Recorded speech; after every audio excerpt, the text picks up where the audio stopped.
This episode of the AFTN Soccer Show is brought to you by Recovery Family Law. Recovery Family Law is here to help you solve your family law problems. If you are going through a separation or divorce, they can provide you the confidence to make good decisions and support to enforce your rights. If you have a question about property, children or support, they have the answers. It's not too late or too early to get help. Email info@recoveryfamilylaw.ca or visit recoveryfamilylaw.ca and let their team get you excellent results. Are you sitting comfortably? Then we'll begin. 10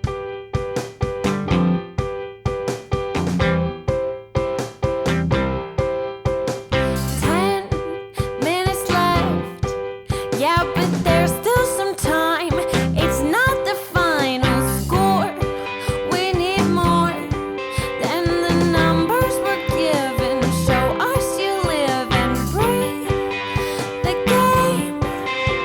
You're more than a name. That's what we came for. We can bring you more than the score. Every story. Let's take this thing off of the field into the real world, away from the numbers, away from the numbers. Welcome back, my friends, to the show that never ends. There's still time. The AFTN Soccer Show, broadcasting on CITR Radio 101.9 FM from the unceded Musqueam Territory at the University of beautiful British Columbia. Brought to you in partnership with recoveryfamilylaw.ca. I'm Michael McCall. And I'm Zachary Adam Eisenhower. And we've got another packed podcast for you. 4 podcasts in 8 days, Zach. How much Michael and Zach can the people take? I think the viewing numbers have answered that question, but I'm not listening to them. I'm still putting out more material, and we will force them to listen to us. Oh, man. 3 full podcasts, 1 extra podcast. I might even bring out another extra podcast this week as well. We'll see how everything goes. We'll see if my voice actually holds out. I'm a Shetland pony tonight, Zach. I'm a little horse. Because I've done my first commentary of the new League1 BC season today. We'll come to League1 BC in part 3. Whitecaps Unity, 2 fantastic games. Check them out on YouTube. And it's always like when it's the first game of the year, my first commentary since, I think, the first week in November as well. Your pipes take a little bit to warm up, so I'm feeling the effects tonight. Can I make it through a 3-hour podcast? We'll find out. Maybe the listeners will be lucky and it will just be 2. Spoiler, no it won't, because I've pre-recorded some stuff earlier while I still had a voice. But we have got a lot to talk about. We're going to be talking Whitecaps, MLS, League1 BC. Our feature interview this episode is with League1 BC Girls Elite head coach Katie Collar. We're going to be talking that Wrexham game that certainly got the people chatting. And we're going to talk a little bit, just general Canadian football chat, the search for the Canadian men's head coach, and not a good weekend for Canada soccer. And we'll also talk a little bit TSS against Pacific in the Canadian Championship that goes on Wednesday night. So a lot to get into. But before we do, Zach, I was going to say, how has your week been? How has it been since Thursday when we last spoke? Yeah. I believe you were puzzling this weekend down in the US. You and the kid. Puzzling? No, not puzzling. I thought it was a puzzle thing you were at. No, it was like a tabletop board game tournament. Oh, It was good. nerds. It was very good. It was very, Michael, we're all nerds of something. Oh, yeah, I readily admit I am. There's things I know you're a nerd of that I don't want to say.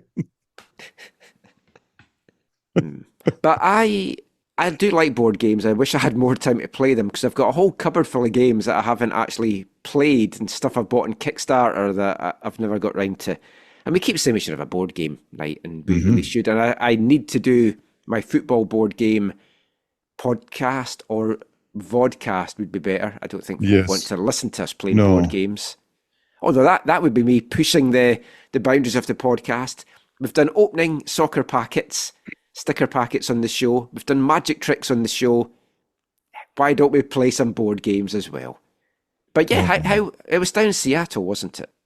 Linwood. Right about Seattle. Linwood, yeah. North. Oh yeah. Oh, Linwood's a nice place. We stayed there before. Yeah. Oh, we had a great time. Really happy we can make it work, and yeah, it was enjoyable. We're not going to talk CPL in this podcast, but not a good Friday for your boys. This is the only mention we'll make of that. It wasn't a great performance from them at York. It was difficult, eh? It was, yeah. It makes my enthusiasm for the team think I've maybe been a little bit carried away with those back-to-back home wins. Yeah, and you're hoping is it just a road thing? I really wonder how much the Voyageurs Cup exit affected will impact them. They looked a different team. Well, I just I know we talked about elements of this before, but they were I was told the room was dead silent. The bus ride out of there was dead silent. I was told because I had to go to the officers club for the press gathering or whatever after. When they came over to connect with the people that were there, there was the people I think I mentioned last time. TJ had a whole bunch of relatives, and so TJ was the first to come over.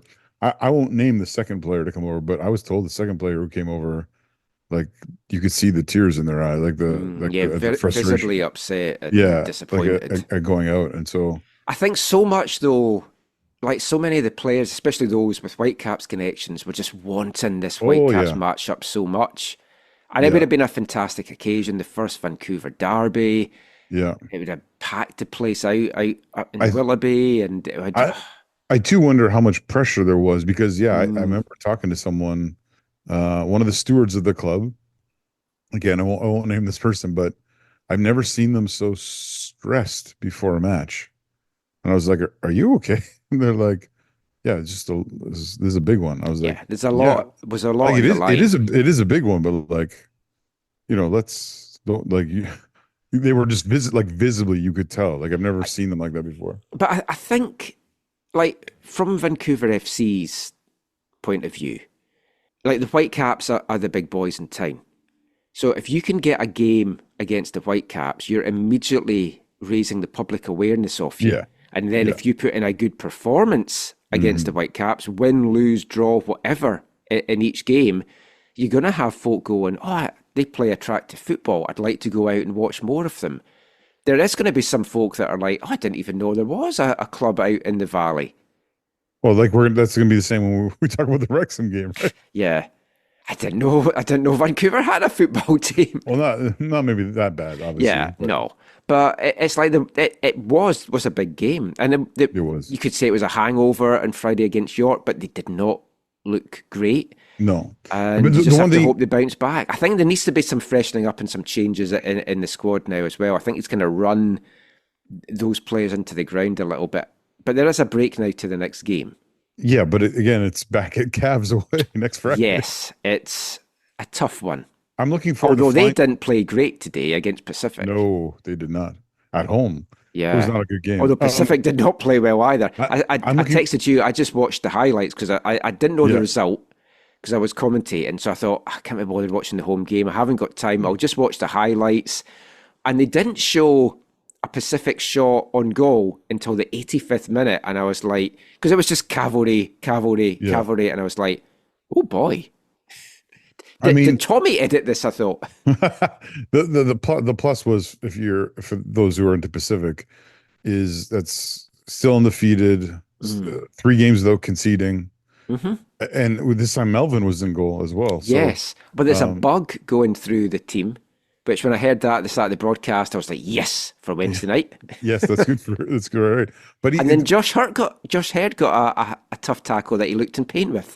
So I was happy about that as well. Did you see what happened? Well, I say though? tackle. He tackled the guy. He basically kicked the guy. Yeah. So he got booked. Yeah. I thought you. That's why I texted you right away. I was like, "Oh, you got to watch." Oh, I enjoyed it. It was great because it wasn't on the highlights. So then, because you told me about it, I had to go into the actual game that I PVR'd to see what had Watch happened. it. Yeah. But I mean, the positive is at least we're still kind of Vancouver FC is still kind of like mid-table, right? Like Yes. they finished fourth, which How is the actually mighty have fallen in one weekend. finished fourth, which is where I finished in my tabletop tournament this weekend. Oh, so which was all in ties in. Which was in the prizing. The last thing I just want to say, I know we don't want to talk CPL. I don't want to talk about CPL, but that's 5 minutes gone already. Did you see the red card in the Halifax game? I haven't actually seen that yet. No. Okay, well, you watch it. We'll talk about it later. Okay. I knew there was one, yeah. but I don't think I watched it yesterday because I tuned in when it was 2-1. I don't know now. I saw a little bit of the game, but I didn't see too much of it. I have it on the PVR as well. It's just been there's been so much going on this weekend. Provincial Cup was on as well, and I got kind of spoiled because someone texted me, "Oh, the game's going to penalties," and it's like, "Oh, great!" Yeah. But then I was like, "Oh, well, I don't know who's won it. I'll just go and watch the penalties when I go home," and it was great. So congratulations to Coquitlam, Metroford Wolves, lifting their first Provincial Cup, A Cup on the men's side since 25 years. It's all very, very special. Really pleased for Kyle and Adam Jones, Carlo Basso, and a number of other players that I've known for a number of years on the side. And what a cup run they had. They beat the Vancouver Island champions in the first round.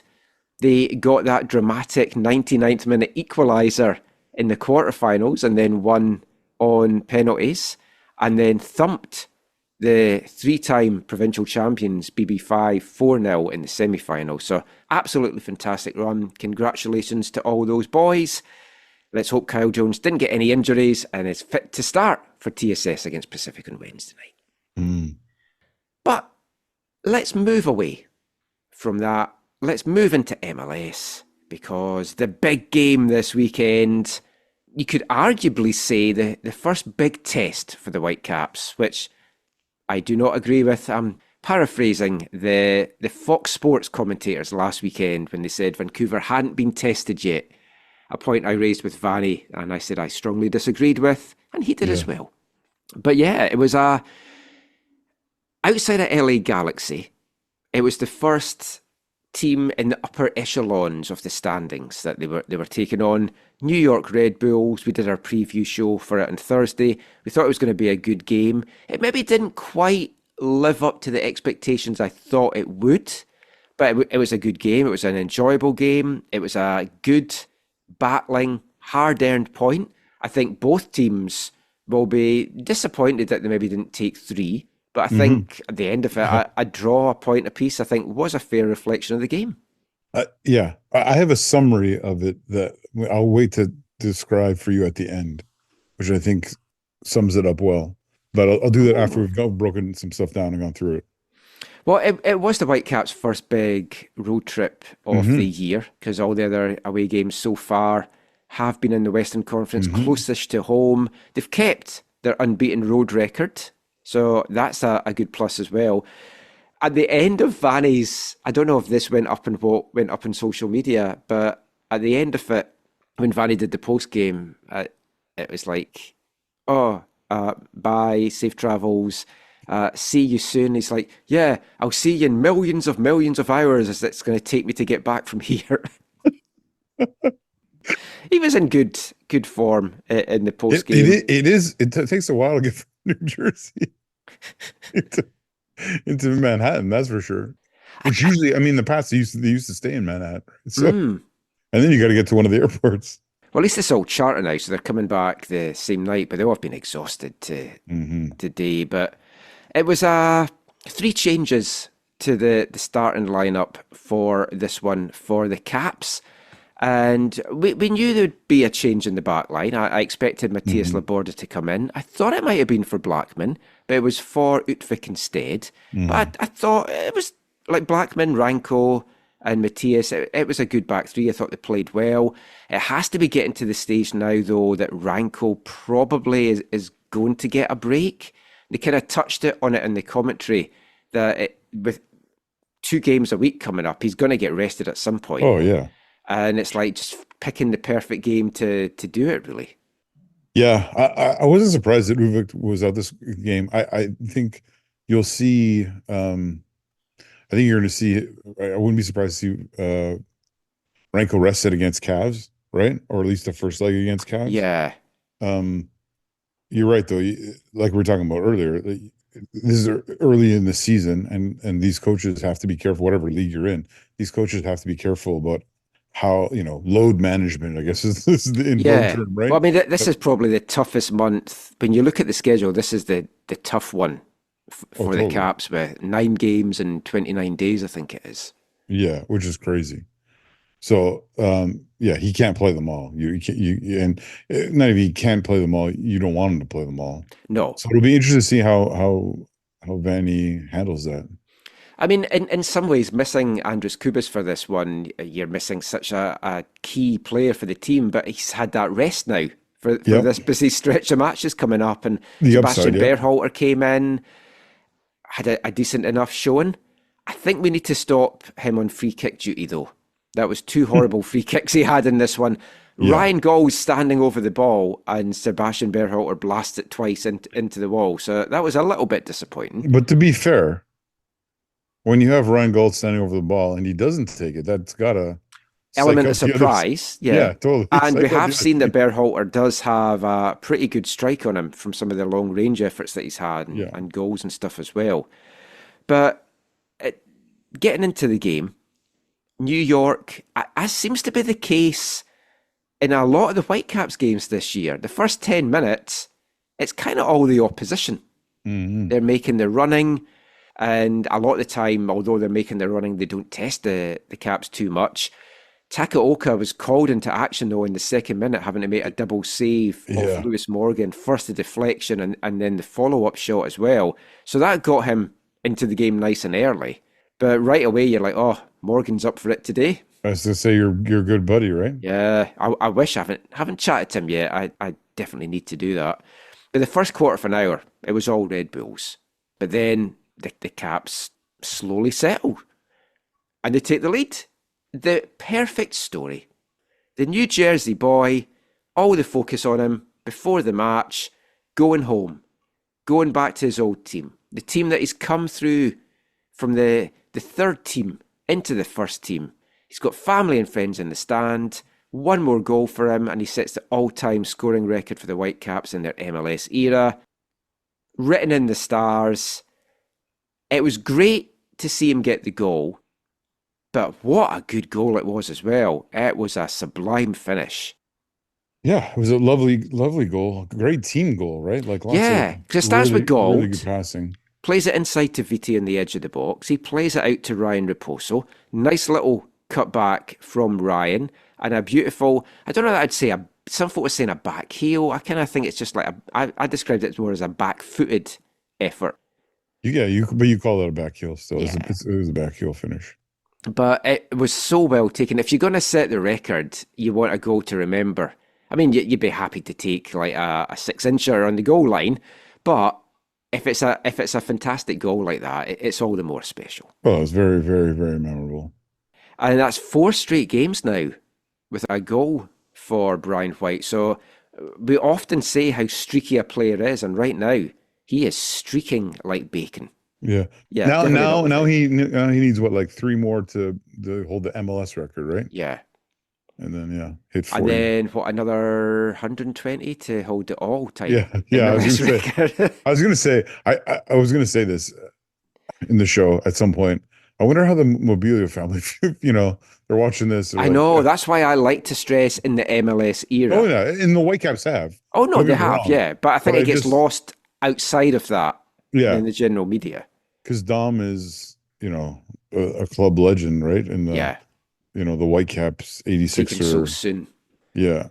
And like afterwards, the first question to Brian in the post game from JJ was, "Are you glad now that you're not going to have to talk to us about this anymore?" And I'd said to Brian as well, and we'll hear a little bit from Brian in this part, that it's like he always comes across like what we talked about in Wednesday's show. He'd rather not be doing the media, but he's the guy. He knows that that's what his role is, and he goes up and he talks. And now it's a huge weight off his shoulders, and he can just concentrate on the rest of the season. He got time to see his family and friends at the final whistle and soak it all in. The Red Bulls did a nice little presentation at the start of the game to him as well. So it was all very, very nice. Yeah. And that was the good part of Brian White. 15 minutes later on the half-hour mark, we saw the other side of Brian White when Goldie plays him in. A sublime pass by Gold as well. Now, it's an outside of the foot pass that looks like it's taking the ball away from White. But Gold knows exactly where it's going and is running into that spot. Now, when you see it like from behind Gold, like looking towards the goal in that camera angle, it shows you the kind of connection that these two guys have, and they just know, like Brian knew, yep, he's not going to play it close to me, he's going to play it away. And like White did everything right, he made the run, he got onto the ball. Unfortunately, I don't know, did he take too long? I'm not sure we can even say that. Was it just good goalkeeping? Like Carlos Coronel was off his line very quickly, so it was a good save. But that's the kind of chance you have to be burying those. So this is kind of where my summary of the game comes in. Like, this game was, I would maybe describe it as the Brian White special, right? Because you have Brian White scoring 4 in a row, like you said, setting the record in the MLS era in all competitions. His finish for that goal is sublime. It's absolutely beautiful. But in this moment, whatever, 15 minutes or so later, whatever it was, and we'll talk about it again later, he has chances that are, I don't even think arguably, but they're easier chances. The finish is more simple. And he isn't able to finish those. And so the game, ends in a draw. And it's almost like the best and I won't say the worst, but the most unfortunate, I guess you could say, of Brian White, all in one half and all in one game, really. Because it's like, I don't want to be critical of him. The guy, like what he's done since coming here has been amazing. And I always feel I have to kind of justify any criticism by saying, I think he's great. And it's like, he's brilliant. I'm glad he's a Whitecap. And what he does for this club is amazing. Yeah. But it's also so frustrating as well. Yeah. And I think that's just kind of where it kind of lies. It reminds me a little bit of Pippo Inzaghi when he was like playing for Juventus way back in the day.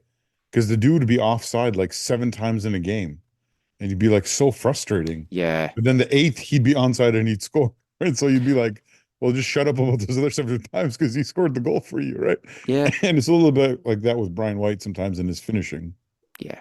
But I mean, you take it 4 games in a row with a goal, it's like tremendous stuff. And nothing really much else in the first half. There's a possible handball of Ranko's elbow that I haven't really seen it back, but it got reviewed and it was fine. I was just a bit worried that was going to get given because there was big New York appeals for it.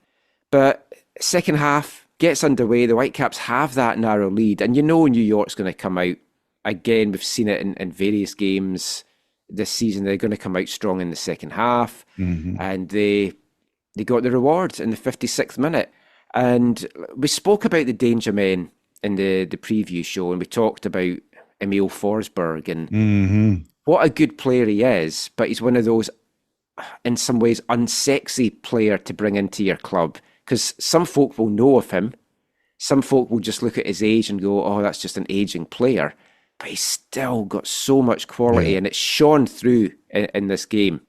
There's some amazing moments from him, and his deliveries at set pieces, I think tremendous. I think he did really well in this game.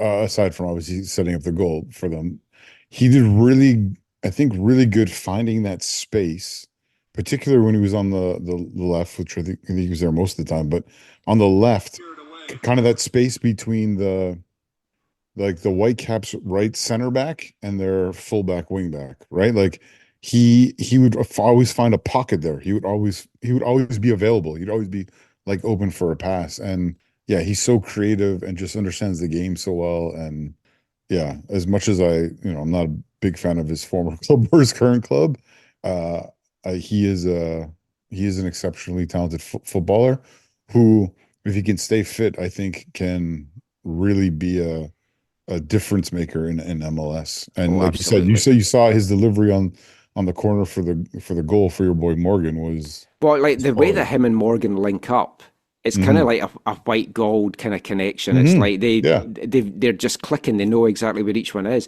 And it was an interesting corner. I just wanted to watch it back there just before we talked from it. Which, if you heard a little bit of Yeah, the you heard commentary that the just other. coming through there, So yeah, the crazy thing is the zonal marking. If Steve were with yeah, us, the zonal marking are like, how can you leave a Morgan that open? I know. But even before that, like as the corner comes in, it goes right in the middle of Blackman and Sam. Or might actually, sorry, Ranko and Sam. Yeah. And I don't know if Takaoka gave the shout that it's his and they've left it because they thought, oh, the keeper's going to collect this. But Takaoka, with the spirits coming in, can only parry it away. Yeah. And then it falls perfectly. It's weird the way it dips in, right? Yeah. Like that's yeah. But it's a beautiful diving header from Morgan. Like he meets it so well because a lot of players would try and maybe chest it down or volley it or something like that. But he's like, no, I'm going for the header It, here. it would be good to ask, did Takaoka call for that, right? Mm, Because that is something you'd probably much prefer one of your defenders or one of your center backs to hoof it clear, right? Just the way it dipped there. But yeah. I as, mean, as yeah, the start to this half, the first 50 minutes of the half, the Whitecaps just were not at the races. no. It's like they were just on the back foot constantly, and it did feel more a case of when and not if Red Bulls were going to get on the score sheet. And I'll be totally honest, put my hands up now. When it went to 1-1, I was like, New York's going to win this now. I didn't see the Caps getting away with anything, which is why, in many ways, I'm happy with the point. But obviously, we'll come to something else in a second. But they Yeah. could have gone back in the lead 4 minutes later when Brian White is poised to put away, like he's played in, he's in on goal, and it looks like he's going to get the second for the Caps and his second on the night. What a tackle from Daniel Edelman. He slid in, knocked the ball behind for a corner. Now, if that is timed to perfection Mhm. like that, it looks brilliant. Very little room for error. You get that wrong, and that's a penalty. Totally. Can I say one other thing about the goal that I Hmm. didn't say? Sorry. I find it weird. You and I over the years have talked a lot about teams usually when they don't put someone on the post on corners. And on that goal, it looks like Laborda is like on the post.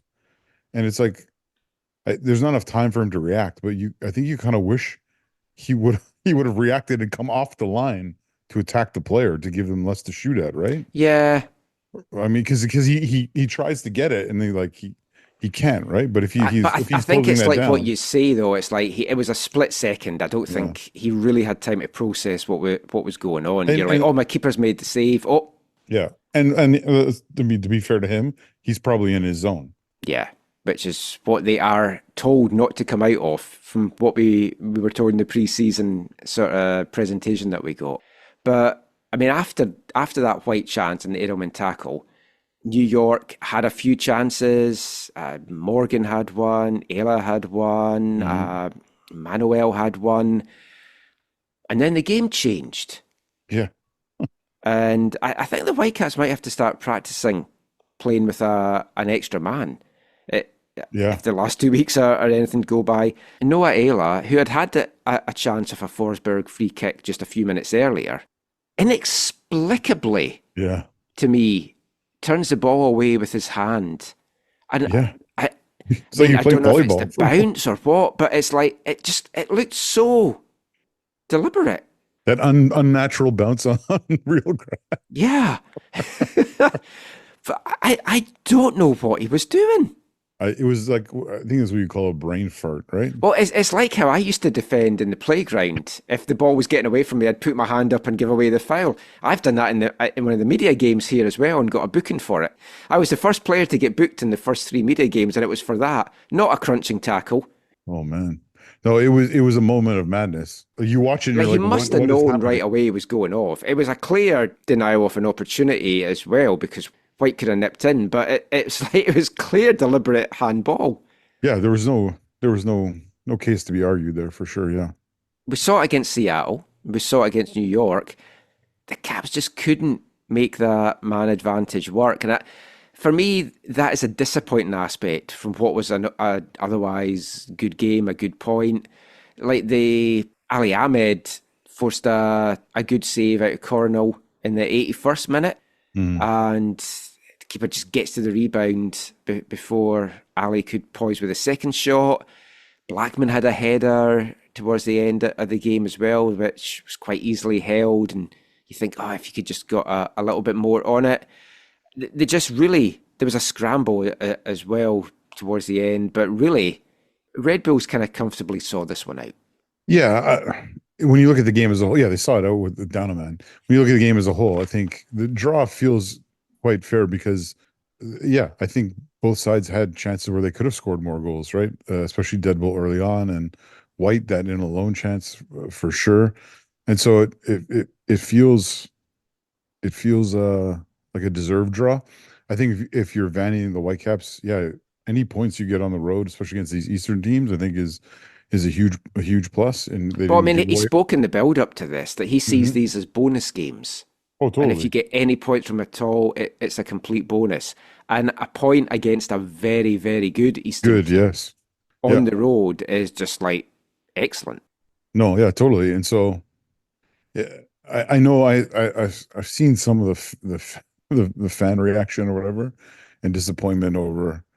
Oh, I saw some people, contrary to you, I think saw some people who were harping on Berhalter and stuff, and um, you know, saying what else should be done when Berhalter or when Kubas is unavailable, whether it's suspension or being away with national team or injured or whatever. But um, no, I think all in all, they can be really, really satisfied with their performance and with the result. And yeah, White can chalk this up to a piece of Whitecaps history, and focus on extending that and setting other records. Yeah, I mean, he was always going to break it. It was just a matter Yeah, of whether it was this game. So it's nice that it was in such a special game for him as totally. well. I was going to play some audio from Brian, but you can get that on the Whitecaps social media. It's going to be a long enough show, so I'll scrap the Brian White audio. But it was a very special moment for him, and he was naturally absolutely delighted afterwards,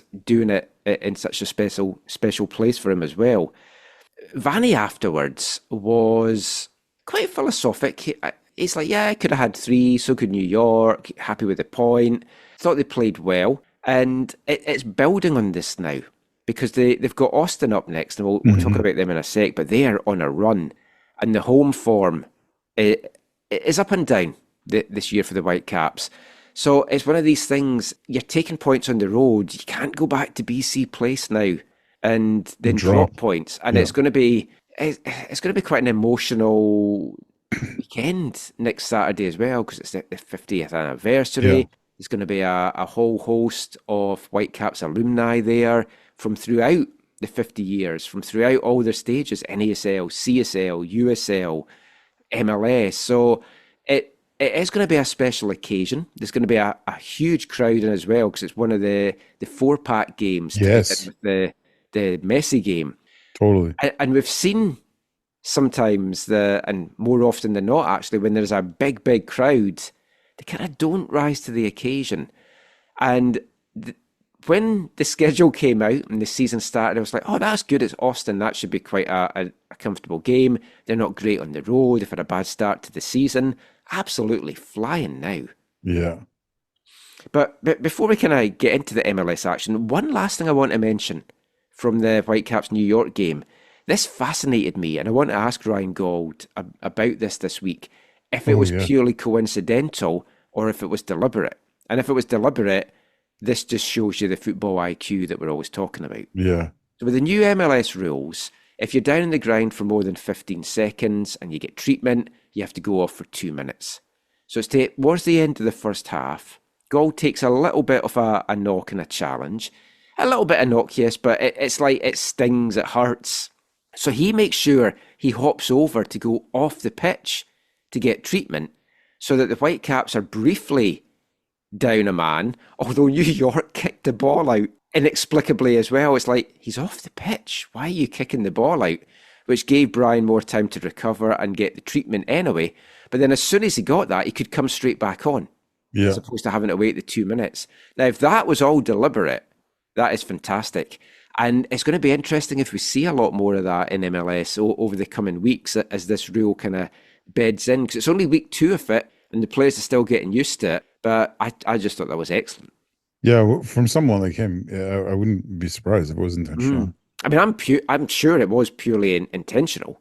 Yeah, it's a good way to circumnavigate that rule. But in a way, you're off the pitch, so you're not cheating. It's like you're doing the right thing. You didn't hold up the game. Your team. Yeah. Yeah. So that was interesting. But if we have a quick look at the rest of the action in the MLS West. Now, I watched a couple of the games yesterday, caught up with some stuff today when I got home from the Whitecaps game. And what a weekend of action this was. I really enjoyed some of the games that we saw this weekend. And it started off with the Whitecaps opponents next Saturday. Austin at home to the LA Galaxy. Austin in their nice new kit. And LA in their ugly kit from last year. Yeah, I'm really liking this Austin kit the more and more that I see it. Yeah, same. And they have really turned things around just now. 2 first half goals, 2 good goals as well. Rubio and O'Brien put them 2 up by the 19th minute. Good passing on the Rubio goal. Really nice passing. Yeah, and O'Brien's finish on the second was good as well. And Stuver, we spoke when they were having their struggles early on, how important he was to them. Couple of big saves, a spectacular one from Ricky Puig as well. He pulled out a tremendous save. But the Galaxy just had no answer for it. And a fervent crowd down in Texas. And right now, they're just flying. I hope for this matchup. Obviously, the Whitecaps are going to wear their new kit for the game, right? Yeah, I would hope that they're going to wear the and then that means Austin will wear that white one. Then, so it'll be a nice thing. The other thing I wanted to, this is a bit of a tangent, but it's connected to this game, is Greg Vanni's name listed amongst the potential for the national team job here in Canada? Yeah, we're going to actually talk about that in the fourth part. No, I didn't actually put Vanni as a mention, but no, he is somebody that apparently is being considered quite highly, but it's only in the last couple of days that his name's been thrown out there. Yeah. I mean, he's been very up and down with the Galaxy, more down than up, but we saw what he did with TFC, but again, very up and down with TFC as well. And they came into this in good form. They were kind of flying, but Austin, right now, they are playing some very, very nice football. Yeah. It's going to be a tasty matchup next week. O'Brien's on fire, Rubio's doing well, Driussi's back and starting to look like the Driussi from 2 seasons ago. They're slowly climbing up the standings as well. It's 4 wins in the last 5 games now for Austin after being winless in their first 5. So they're looking good. They've kept a couple of clean sheets, 2 clean sheets in the last 3 games as well.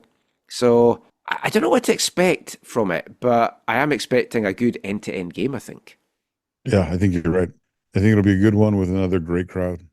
Yeah, and it should be a good atmosphere, another special occasion, and what is looking like could be a very special season for the Whitecaps. But that kicked off the action throughout MLS this weekend. The other Western teams, a few of them were in action against Eastern teams. Colorado went down to a 2-1 loss at Cincinnati. Haven't seen any of this game. It's a tough place for any teams to go, never mind a Western team, but that kind of cut back Colorado's good run of form. They were 2 down before pulling 1 back in that one. I watched the highlights tonight from DC Seattle, and I didn't know the score. I didn't know anything that had happened in this game. I've done well to avoid scores. Have you seen any highlights from this? Oh, no, I haven't. That's one I haven't watched yet. Oh, Well, 2-1 win for DC. And things were going so well for Seattle. Leo Chu put them ahead with a nice goal in the 14th minute. Then my jammy donut friend, Stephen Fry, sent off a clear red card. So Stroud is through on goal. He tries to round Fry. Fry puts his arm out, clearly catches him on the thigh and brings Stroud down.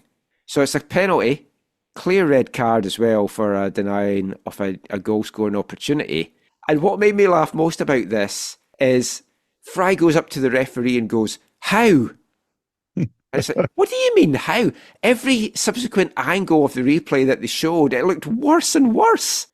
But Seattle, again, down to 10 men. Brian Schmetzer complained about all the games coming up and needing the full complement of players.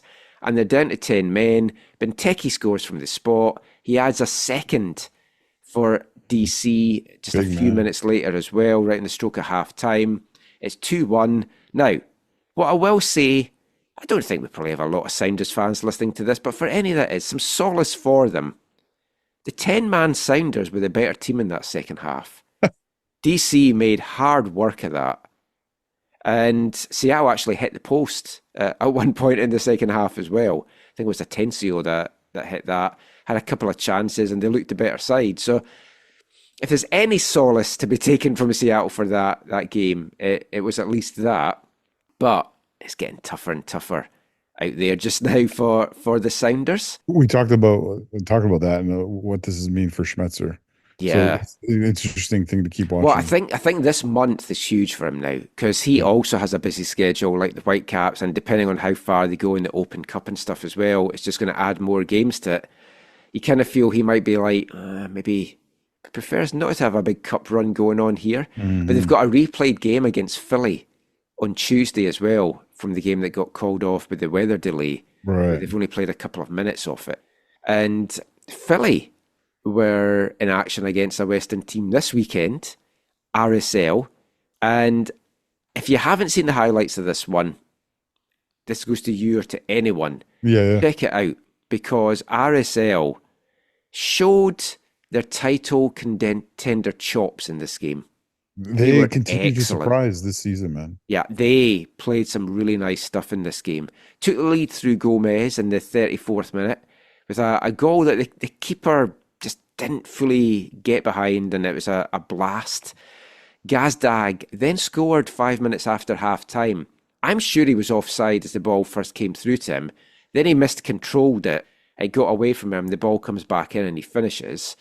But Salt Lake with the 89th minute winner, Katranis. And if you haven't seen this goal, this is the goal of the week. It's a beauty. From the games that I've seen anyway, I haven't seen all the games.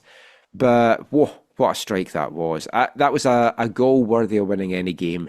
But RSL, they went to the top of the West with this win, and they deserved it. It makes that Whitecaps loss to them that I thought was quite a bad one to start the season not so bad. Puts in perspective, for sure. Yeah. Yeah. They really are playing some nice stuff, deserve to be top of the table. And when I'm flicking through the games and it's like, oh, what game will I watch? If RSL's one of the games, I'm more inclined to watch them than anyone else right now. It's like we're in 2009 or something. Yeah, that was a good team that they had. Totally. For that spell. Talking about teams punching above their weight, it's nice to see one of the not big, if there are big teams in MLS, but at least salary-wise anyway, sort of doing well. And another team that's always built from like homegrowns and stuff is FC Dallas, and they're up and down. But second back-to-back Texan derbies for them, this time against Houston. And it was 2-0 in the end. They were comfortable in this throughout, not helped by the fact that Dorsey got sent off 5 minutes in for Houston with a clumsy challenge. He didn't mean it. The player cut across him, but he brings him down. It's the last man. The guy would have been in on goal. So it's a sending off. And then Dallas, they didn't score to the second half. Musa and then Abiaga get the goals, but it was a comfortable Dallas win. Houston were just trying to hold on to see what they could get from this one. Minnesota KC. Now, only seen little bits of this. Okay, well, all you need to know is opening minute, Minnesota at home wins a corner. Ball comes in from the corner. We're now technically in the second minute. And I think did it get knocked on? But all you need to know is Boxy gets his foot on it at the back post. 1-0 Minnesota. I am going to message Boxel and tell him, if the turf is not well watered, you got to stop trying the knee slide. 'Cause I feel like he's going to get injured doing that. I'm just going to watch this goal back just now. Then It's not a brilliant goal, but it's Boxy, so it's beautiful. Oh yeah, good stretch from him to get onto the end of that. To be fair, though, I'm just about to see the knee slide. Oh yeah, that looks painful. Oh. You don't want to do that. I can't remember who scored the second. The second goal is the guy that's name I struggle to pronounce, and he keeps scoring every week. Ulawasi. Oh, let's go with that. Yeah, let's go with that. Scores for Minnesota in the 25th minute. Now, I haven't seen this. I'm just watching it for the first time. Oh, okay. Because did you hear about Peter Vermees in the post-game press conference? Oh, it was about the offside. Yeah. He is adamant that this is offside, and as I look at it, this is offside. It's offside. Again, they need to do something about VAR, and they need to talk to the Bundesliga or the people who run the thing for for like the World Cup and the Euros or whatever. Like, I don't know how that got given. Well, I love Sporting scores their own goal. Kansas City scores their own goal that gets called back for offside later, and I don't think it was that close. But yeah, that one was brutal. Well, what I love most for I don't know if I love it most. Something I love in post-game press conferences, flashbacks to an RSL former head coach as well. Yes. When head coaches bring in visual aids. Yes. And Peter Vermees brought in a visual aid of stills of that offside goal. I can imagine. And he was not a happy chappy. And now that I've seen it, because I hadn't seen it, because I only turned this game on when it was 2-1. So I hadn't actually seen the goals. Yeah. And because I knew the result, I hadn't bothered watching the highlights. And I had seen a big chunk of the game in the second half. That was offside. Pulido did pull one back for them, but a 2-1 win for Minnesota in the end. KC did push hard to try and get the equaliser, but just couldn't get it. Good battling point for San Jose against Nashville. Yes. I did watch this game. Mukhtar puts Nashville in the lead. Skahan pulls one back in the second half for San Jose, and San Jose had their chances to win this. And they probably will be happy with taking a point on the road in a tough place to go.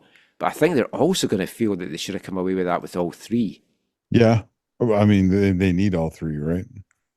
Yes. Yeah, they need points. They need everything. Points all the time. And then the final game on Saturday, and it was the only 7:30 kickoff, so I put this one on.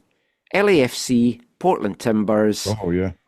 What a fantastic game this was. This was a good advert for MLS. LAFC going at the lead, 2 goals up.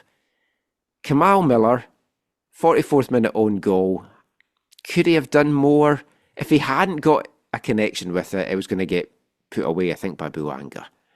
It might have been Tillman, but one of those two was poised to put it away. Yeah. Kamal tries to stretch, turns it past Kripo, who didn't get sent off this game, so at least he managed to see this one out. And then Timothy Tillman, 4 minutes into stoppage time, makes it 2-0 to LAFC. It had been a pretty closely contested game up to that point. Yeah. Although slowly, as the game and the half went on, Phil Neville was mentally unravelling. Got a booking on the sideline. Afterwards as well, went on some bizarre rants in the post-game from stuff that I've read. But it was 2-0 to LAFC at the half. It had been raining all day yesterday here. And the rain had kind of pretty much gone off. So I said to Caitlin, this game's over. Let's just take the dog out. So we took the dog out and we were away for, I don't know, maybe half an hour. And then I came back to see that it was 2-2. Yep. And I'd left the TV on. And just as we walked in, I said to Caitlin, I can't believe it. Portland's pulled 2 goals back. And then literally 10 seconds later, Diego Chara gets sent off. So at least I saw that live. Second yellow, No doubt about it for me. This was one of the things that Neville was going on about. He's like, he said, Diego Chara getting sent off. I can't remember if it was his 337th or 377th, but he said in his 337th game, so MLS. Like, makes no sense. Does that game mean something? You can't get sent off if it's 330 some odd get matches. But like when Tillman had scored the second, they'd cut to Neville and he just looked just gone behind his eyes. And I'd love to have heard that halftime team talk. But here's what I'll say. Portland this year are the comeback kings. They have to stop conceding at least 2 goals every game or they're just not going to get out of the mess that they're in. But their battling spirit, at least as a Timbers fan, talked about the solace that the Sounders fans can take from a good second half performance. At least Timbers fans can say, look, our team don't know when they're beaten until the final whistle goes, it seems to turn out. But it's like they battled so well to get back into this. Yet again, we saw it against the Whitecaps here at BC Place. And you think, oh, well, they're down to 10 men. They battled again. And you think they're getting away with a point. But it's the guy, Buanga, he just needs one moment of brilliance. And he's scored late in a couple of games now. 92nd minute in this one, gets the winning goal, and LAFC get all 3 points. I like the way that Mark DeSantos put it on his. I was just about to say that. Not a perfect game, a perfect 3 points. I just saw that this evening, and I was like, oh, that's a very good way to describe it. But after all of that action, Salt Lake topped the West with 18 points from their 10 games. Galaxy also on 18. Whitecaps and Minnesota on 17. Both of them, though, have played a game less. LAFC 5th. Colorado, Austin, Houston and St. Louis fill the top 9 spots. Kansas City 1 point out. Portland on 10, 2 points below the playoff line. Then you drop to Dallas in 12th on 8. Seattle on 6th and 13th. And San Jose bringing up the rear on 4. So tight. The Whitecaps point per game, 1.89, the same as Minnesota, and they are sitting right behind Inter Miami, 1.91 in points per game in the Supporters' Shield race. Ooh, it's all heating up. We realistically could have Miami Whitecaps as the battle of the top 2 teams in the Supporters' Shield standings come May 25th. Messi can't sit out a big game like that. He's got to come here. But great action in MLS yet again. That is it for our MLS chat. It's not it for our Whitecaps chat. We are going to bring you what we teased in the Thursday podcast, a whole part dedicated to the friendly against Wrexham, and we will be back with that after this. Hi, I'm Brian White, and you're listening to the AFTN Soccer Show.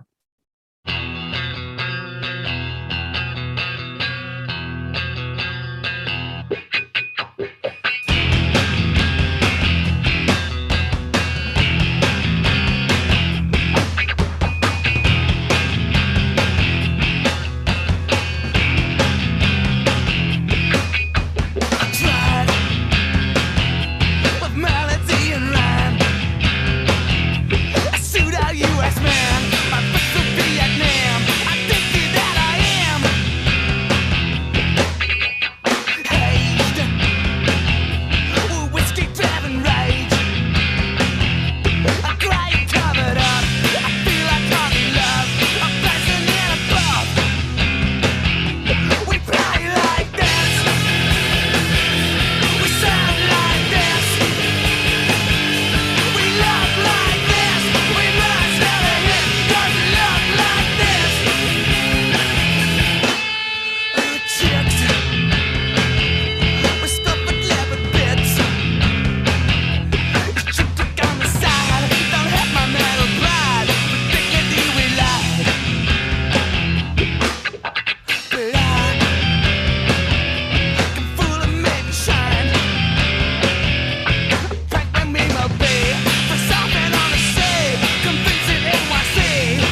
Welcome back to the AFTN Soccer Show on CITR Radio 101.9 FM, brought to you in partnership with recoveryfamilylaw.ca. They support us, go and support them for all your family legal needs. And kicking off this part, it's a band we haven't played for a while here on this show. We've featured them a lot in Wavelength over the years because they have a number of football-based songs.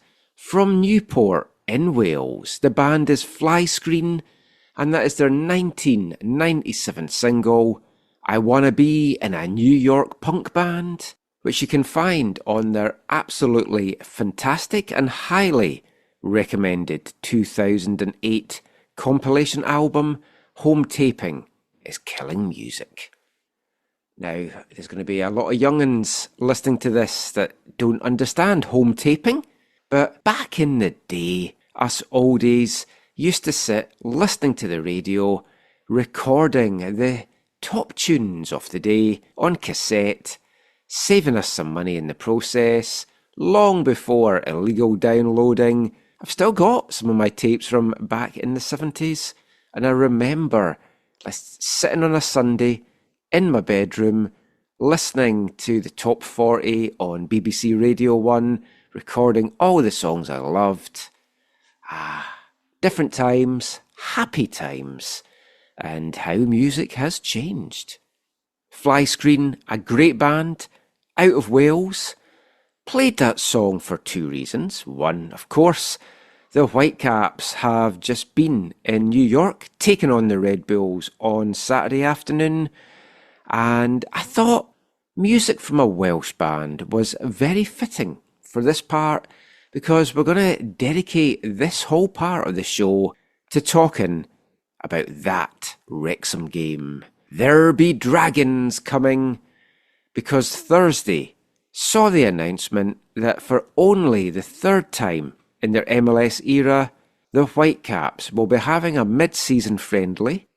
It was teased on Wednesday night. Everyone kind of guessed it was going to be Wrexham, and Ryan Reynolds is bringing the team he co-owns to his hometown to take on his hometown team. It's a dream, isn't it? What could possibly upset people about that? Well, quite a lot. Now, the Whitecaps have kind of shied away from mid-season friendlies over the years. They've played two in all of their MLS era. They played a number way back in their Division 2 days, and of course way back in the NASL days. But in the MLS era, the only two friendlies that they've played were Man City, that debacle at Empire in 2011.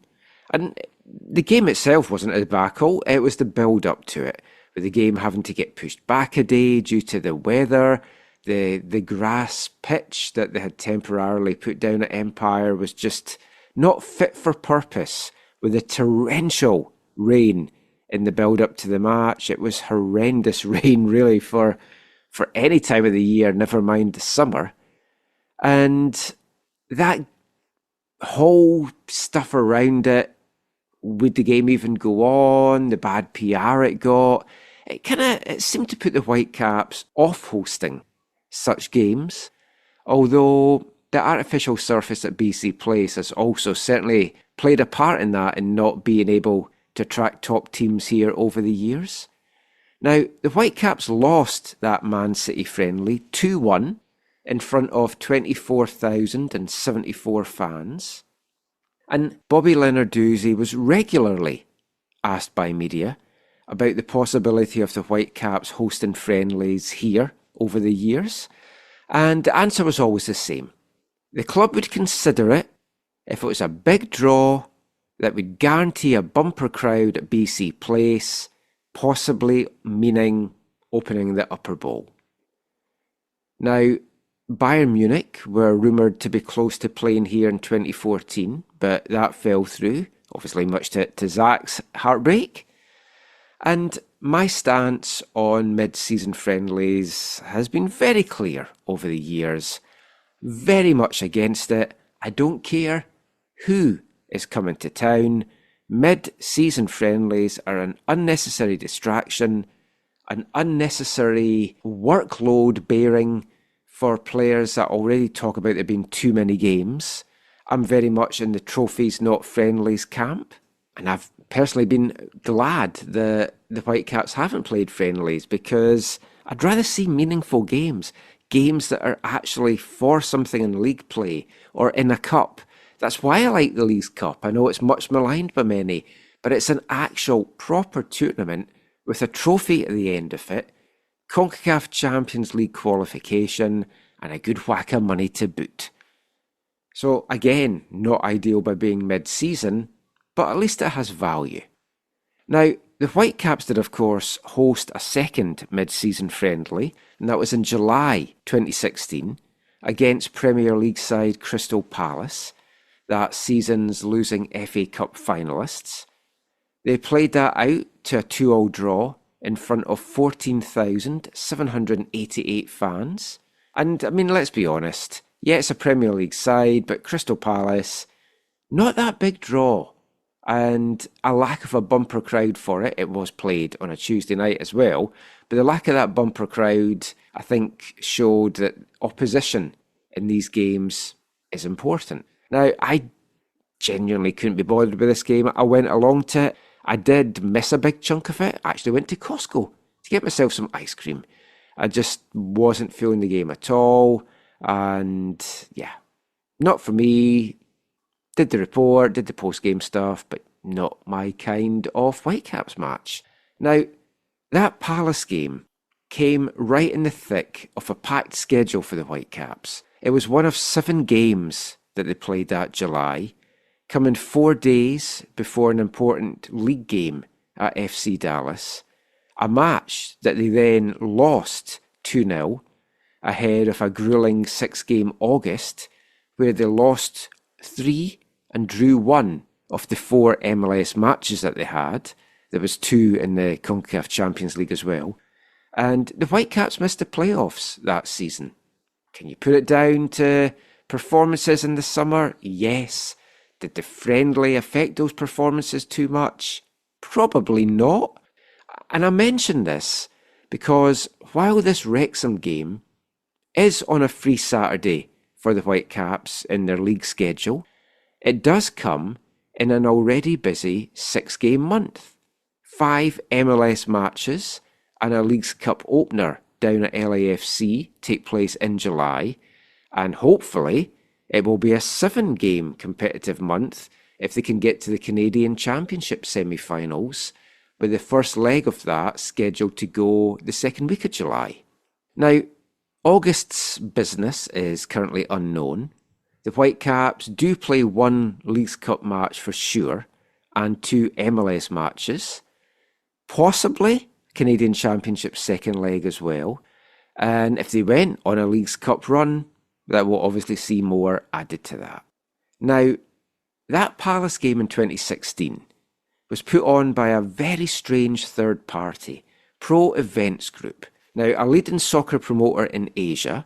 The teams played for the Vancouver Guangzhou Friendship Cities Cup, and there's a friendly between a select 11 from the Vancouver Chinese Soccer Association and the Guangzhou Super Football Club following the Caps Palace game.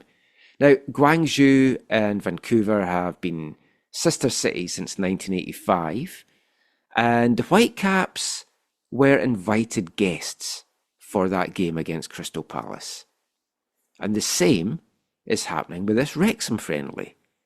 It's being put on as part of Wrexham's 2024 North American tour, the second year that they've been over here. It's getting put on by the TEG Group's sports division. Now, TEG are a big worldwide operation. Australia seems to be a really big hub for them when you go into their website. And they bring a lot of top teams down there to play matches, along with other sports, concerts, and a lot more. Now, they're in charge of this friendly, a friendly in which Wrexham are the home team and the Whitecaps are the invited guests. Now, that means that Wrexham supporters will have a home section, a supporters section. Whitecaps fans, existing season ticket holders and supporters groups, they're the away fans for this one. But they did get a pre-sale before the tickets went on sale to the general public. Now, for this game, it's TEG that are setting the stadium setup. They're setting the ticket prices, the absolutely horrendous ticket prices. More on that shortly. And whilst this is probably, with the announcement on Wednesday, had people very excited, it's kind of turned into a little bit of a PR backfire for the Whitecaps amongst their hardcore regular supporters. You can say it's infuriated a lot of the Whitecaps faithful. It has also pleased a lot of the Whitecaps faithful that are really looking forward to this game. Now, the pricing has seen many regular fans balking at the price of tickets for it and decide not to go. The timing of the friendly is also far from ideal, as I mentioned, so there are a lot of negatives surrounding the game. But was it too good a PR and an exposure opportunity for the Whitecaps to turn down? Well, Zach and myself will get into that shortly, amongst a lot of other things, because there's a lot of nuances to this and a lot to talk about, which is why we've wanted to dedicate a whole part to it. But first of all, let's hear from Whitecaps General Manager and CEO Axel Schuster on how this match came about, the logistical side of it, what it means to the Whitecaps in all senses, and yeah, those horrendous ticket prices and the fan reaction to it. Here's Axel S.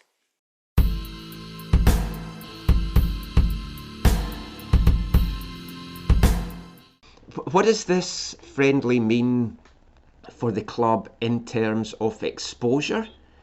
And how did it all come together? Because I know it appears not to be the Whitecaps that's put this together, but the TEG group, because there seems to be a little bit of disgruntlement online about the ticket pricing for it. Yeah, I can answer that quickly. Last year, Wrexham was at the West Coast, and obviously it didn't came to Canada. And then because they had to travel to the East Coast, and they played in a series of games in the US. And since that moment, actually, since last summer, we have been in contact with Ryan Reynolds' group and with the Wrexham officials and their staff, and have discussed a solution that if they would come back to the US or to North America, that definitely they don't miss to be in Vancouver, in his home city. And I can tell you that from the very first moment, there was absolute openness from them, and he was actually pushing a lot. You also saw probably his quote on this, that this was important for him. But that was the direction. We wanted to welcome Ryan Reynolds' team. We wanted to bring him back. He will be there at the game as well. And Wrexham wanted to play this game, but this whole series, and that's what is quite normal in this business. They have given this whole series and the whole business around that to a promoter who gives them guarantees about certain revenues and the costs of this whole trip. And so we had then to deal with the promoter, and we had to find the best possible solution. And so you're right, we had somehow to put this together, and it is not the classical version of an exhibition game between the Vancouver Whitecaps and Wrexham, where we invite Wrexham and we run and operate the game and cover everything. This is more a game that is organized by TEG, and both teams are invited to this game. When you were approached regarding this exhibition game with Wrexham, what was the appetite for it? Because looking at the schedule, it's a very congested time of year for you guys. So just balancing, wearing out your players versus the exposure you got. What was the sort of appetite for the game? Yeah, you can also ask Vanni, but we had this discussion on the technical side, and we don't think it's a bad moment. to play this game. We have nothing the week before, and then we have like 5 days or whatever after the game until we play the first Leagues Cup game. So it's also a good moment to maybe try a few things out before you start into the Leagues Cup, a different and other competition. So also a few players will be gone and coming back at that time from the Copa. The transfer window just opened before. I think it's the first game after the transfer window opened. So there are a lot of good, also from the technical side, positives around this game. If we add other players in the transfer window and they would be there, they could see BC plays the first time. And I have to say, we approached them because we really wanted to bring this team to Vancouver. We want to bring Ryan Reynolds to Vancouver because I think it didn't felt right that they are coming the second time to North America, and he is the face of the franchise, and the team is not coming to Canada, and not to his hometown. So I think that was behind it, and that was the driver, and everything else then we got sorted out and will get sorted out until we start to play this game. I think this game is a great idea. I know there's a lot of interest in it. Mike alluded to the fact that ticket prices have raised some concerns from people. What are your thoughts on that? And how much of a cut do the Whitecaps get from the sales? I can guarantee everyone that as long as we are not selling out the stadium or have a crowd that we don't have seen in the stadium yet, please carve out the one game that is coming end of May. This will be only a break-even game for us. So we will deliver a lot, and we will also provide services, and we will support this game. But it's not a money thing for us. It's more about the story, having this game, and also thinking that from technical side it makes sense for us. It's not giving us any additional dollars other than the cost that we have with the game. Question for you. Everyone's excited about Wrexham. I'm sure you've watched Welcome to Wrexham. What is your opinion? I have my own opinion. What is your opinion on MLS compared to the English soccer pyramid? What is the equivalent? I will watch the show because it's my fault that I haven't watched it yet because I didn't have Disney Plus. So that's the thing. And so that's the problem. But so I will watch the show because I want to arrive prepared. And of course, like you know that I love the spotlight, so I hope to be in the show in the next season. And so that's and in terms of how MLS translate in the English pyramid, I think that we are like I think MLS compared to the top league in the world, the 5 leagues, it translates to their, let's say, some teams. The top team probably they could fight to avoid relegation in the Premier League, and a team like us probably would be a good championship team.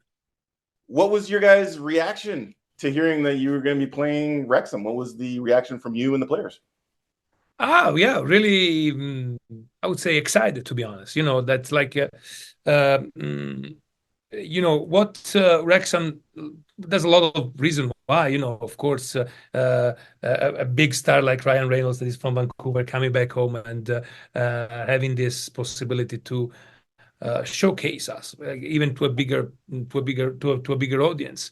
The fact that this show that you were talking about, this documentary, this thing, that the fact that big stars are involved in this project, I think helped the momentum of soccer in North America, and so it's gonna be. I think it's gonna be really nice, even soccer-wise. So we're gonna play against the League 1 team because they won the League 2, and if they do the same thing that they've done in the last few years, they're gonna build the team in order to try to win the League 1. So kind of a good team. So it's gonna be a good test in between the league and the Leagues Cup. And again, it's gonna give us what you were saying before, like a taste of how do we fit in the English pyramid? How do we fit in the top league pyramid? And so I think we need to take the game like a very exciting game, but also serious from a soccer perspective.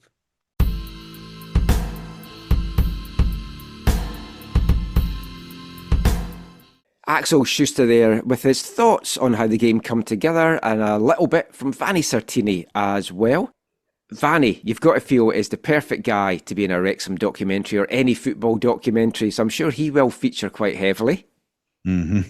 Yeah. I was a little surprised that he hadn't watched it. Not totally surprised because obviously his life is very full. Yeah, but I haven't either because I don't have Disney Plus. I will get round to getting it, and I will get round to watching it before this game, and I do want to watch. It's not that I don't want to watch it. It's not that I'm anti-Wrexham or anti the documentary and stuff. I'm just a little bit anti-money men coming into football in general, which is going to be interesting. I want to have this discussion with Vanni because it kind of goes against his socialist ideals as well. Yeah. Of how teams are doing well. But neither seem greatly concerned about the timing of the match, and they don't think it'll affect the season much. And to be honest, if you're going to schedule a friendly for the 50th anniversary, this is probably the perfect time to do it.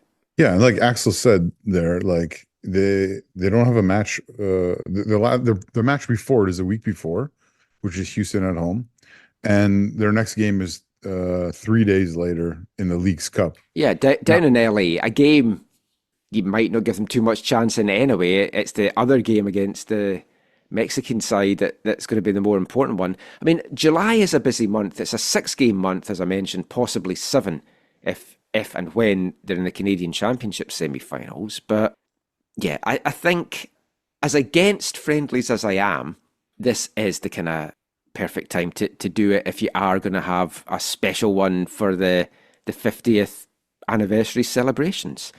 But a lot to unpack and a lot to talk about, as we mentioned in Thursday's show and as I mentioned in the preamble to this. We've given you the background, and as we said, there's a lot of different layers. I won't do my Shrek impression again. A lot of nuances about this match that we want to get into. And we should say that there are a number of regular Whitecaps fans, hardcore supporters, casuals, whatever, that have bought tickets for the game and are really looking forward to the game. Mm-hmm. And I don't want to piss in their parade and dampen their excitement. It's like, if you're looking forward to this game, enjoy it. It's like, it's something that's not going to come around very often. Mm-hmm. Hollywood's football team is coming to Hollywood North. So yeah, there is a lot of buzz, a lot of excitement about it. A lot aren't excited for a variety of reasons, some of which we'll get into just now. Now, Axel mentioned that the Whitecaps will probably just break even from this game, and that's if there's a really, really good crowd in at BC Place. And that it's kind of more for the exposure that it's going to get them. Now, when I tweeted that out on Thursday, there was a lot of kind of hostility coming back from it. Now, as I mentioned, I haven't watched the Welcome to Wrexham series. This is clearly a match aimed at those viewers. It feels a match that is more for the kind of cult of celebrity crowd, the Netflix, Disney Plus streaming generation than the football hardcore. The section behind the Wrexham bench, for example, sold out super fast. It was the first section, I think, to sell out. And there's probably a lot of soccer mums that has bought tickets for that, trying to get a little peek at Deadpool, if they're lucky. Now, Dwayne Rollins, who I know a lot of Whitecaps fans, I was going to say I have a love-hate relationship with. I think it's just a hate relationship. But Dwayne Rollins tweeted out that if Vancouver Whitecaps still need exposure in their market to grow, come on, that beggars belief. The brand has been around a long time. This Wrexham game is an insult to the existing fans they are fleecing, and the type of thing MLS teams moved away from 10 years ago. So we'll read you a few other kind of comments that we had on Twitter as well. Mark Wilson said, trophies get the club exposure. Scheduling a friendly 3 days before a major tournament is an interesting choice. A thought echoed by Chris, is it Vagey? Vagey, I'm not too sure. Chris V who said, "You know what will bring exposure? Trophies." I that's an interesting perspective. Only thing I would have concern about is the word major tournament. It's a tournament, and it gets you. You know, there's Yeah, a and I like the thing, League's right? Cup. As I was talking about there, you've got something that you're playing for, and I'll always be trophies over friendlies. Yeah, In the grand scheme of exposure, if the Whitecaps won the League's Cup, how much publicity does that get them? How much TV time would that get them on local TV? hardly As any. opposed to, this game against Wrexham. Yeah. Caps Off for the Cap says, the club is worth almost $500 million and is playing for exposure. Noe _01 said, I get the exposure. Maybe that will make some new Caps fans, but the price will turn most away, especially those with a couple of kids. Says me who bought tickets by 8:05 a.m. Because that's the thing. There is an excitement, there is a buzz, and there's folk. She's a huge Whitecaps fan, and she wants to take her kids to what's going to be an experience. So, tied in with this is a large number of people saying, why would an MLS side want to play a Division 4 side? Admittedly, soon to be Division 3, but right now, technically, Division 4. They will be preparing for Div 3, and it's the Div 3 squad that will be here. Well, let's be brutally honest. Wrexham have more name recognition around the world than the Whitecaps right now. You ask someone in the Far East if they've heard of Wrexham, and they will have because of the Hollywood owners.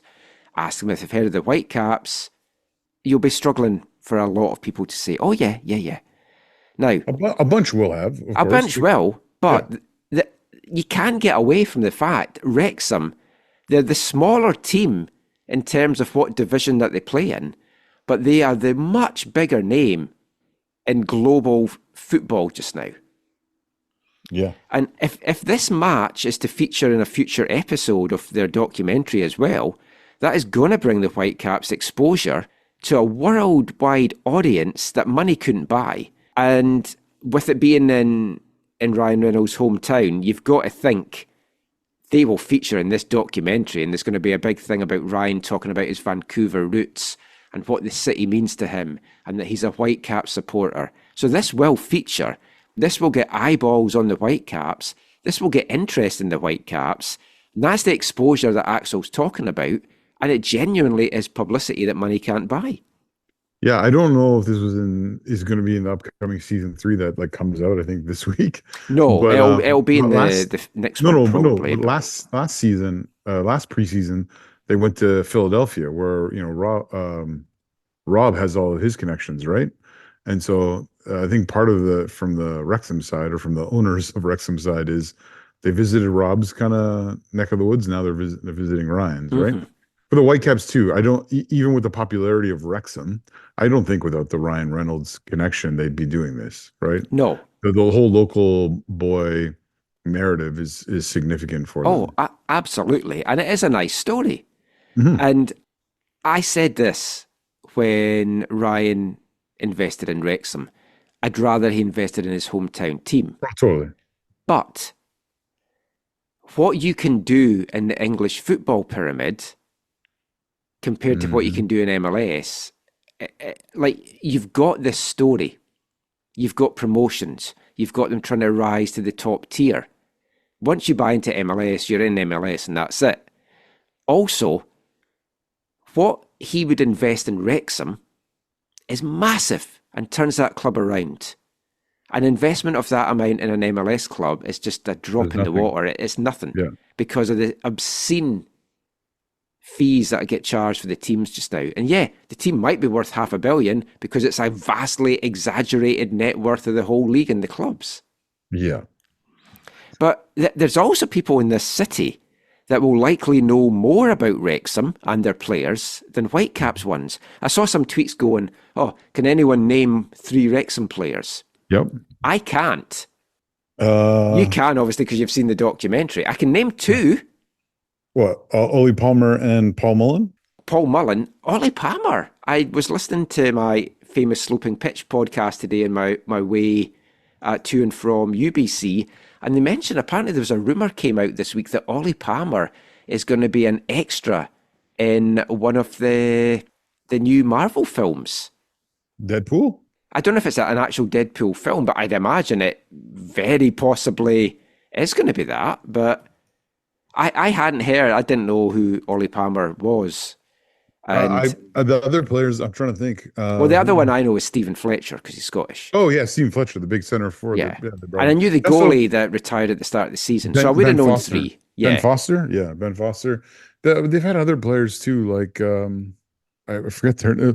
Is it one of the guys Lee? Kirk, my son Kirk would know them because because of the show. Kirk will watch their highlights. Like even today, I literally came into the living room like, "What are you watching?" He's like, "Wrexham played Stockport." And I was like, "Oh," and then he started saying, "Yeah, they've had this like rivalry with Stockport," and I was like, "Wait, what?" He's like, "Yeah, He's going back to the non-league days." Yeah, Stockport denied them promotion. Yeah, that's what he says. Because I followed Wrexham a lot in the National League. And since they fell out of the Football League, and I've talked about this on the show before, I've always had a soft spot for Wrexham as a Welsh club in the English pyramid. And I wanted them to do well. I wanted them to get back into the Football League. And even after the initial investment, it took them a little bit of time for them to get that promotion. And Stockport was the team that denied them. But when everyone comes here and when they do media and stuff, I only want to speak to Stephen Fletcher. Everyone's going to want to speak to like Ollie Palmer, Paul Mullen. I want to speak to Stephen Fletcher because he's Scottish and we speak to Scottish players on the show. So, but there are a number of people in Vancouver that will be able to name Wrexham players, but not Whitecaps ones. Now, the other big talking point around the match is the ticket pricing. And it has infuriated the Whitecaps faithful, it's safe to say. And it is a bit of a PR backlash the Whitecaps have faced over this. And there's no getting away from it. The prices are horrendous. Now, the reason we didn't talk about this in the midweek show is I wanted to do some research I mentioned. So that's what I've done here, just in general pricing. So I'll just read out some stuff here for you. So bear with me. As of now, and barring a huge surge of interest, it's only the lower bowl that is open. So the cheapest tickets, including fees and taxes, all these prices I'm giving include fee and taxes, $115.10. The best, $303.05 for up in the posh seats. A seat at the halfway line, section 241, $228.95. Now, in section 253, in the marked Whitecap supporters section in the south side, I checked these on Saturday morning, and this genuinely blew my mind, Zach. A row one seat, and I'll just round it up to the nearest figure here instead of giving the cents. Row one, $200. Row two, $176. Row three, $159. Row four, $129. $71 difference between row one and row four for basically the same view. But as I was saying to Caitlin when I was telling her this, if you're in row one, you might get on the telly and you might be in a documentary.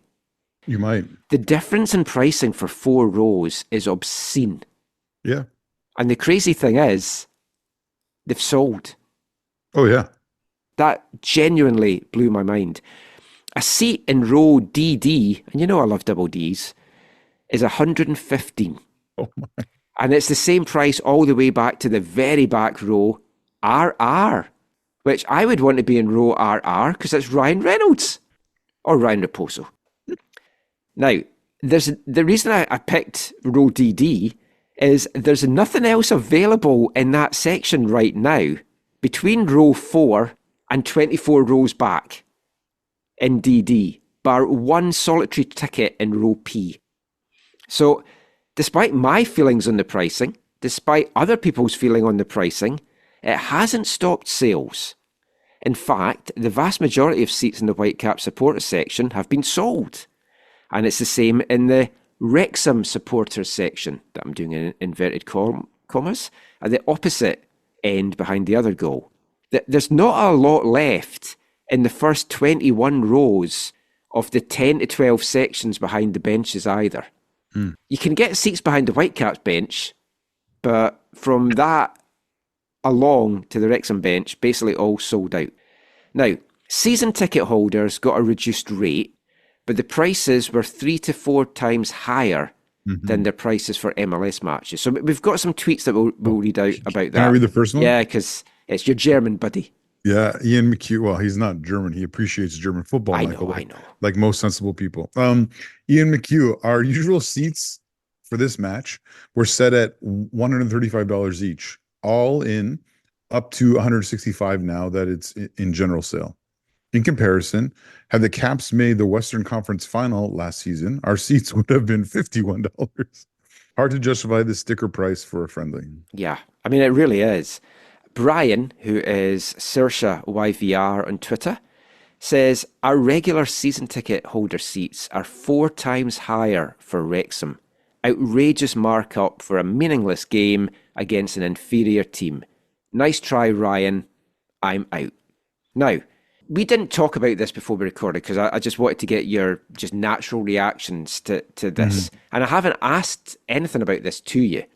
Yeah. But personally, I wouldn't pay over $100 for any club game of football that wasn't a major final. Now, obviously, the teams I support are lower league, so that factors into it. I certainly wouldn't pay a 3-figure sum for a friendly because it's a meaningless game. Now, this is what I wanted to kind of raise with you, because I think this is an interesting nuance to this. Because it was pointed out to me by Deza, a friend of mine, that he said, would you pay that for a concert?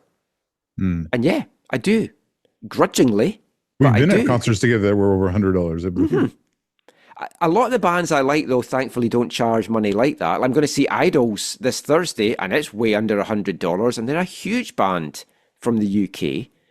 But the good thing is, when the bands from the UK come over, they play in the smaller venues because they're not that well known, and it's much cheaper prices.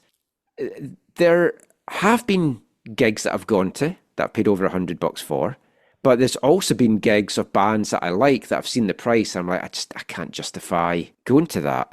But for me, this is one of the arguments. In the grand scheme of things, I see gigs as entertainment. I see football more than that, more than just a night of entertainment. To me, it's a lifestyle, it's a connection. And again, to be brutally honest, this is not a football match. It's an evening of entertainment for the vast majority of those who will be attending.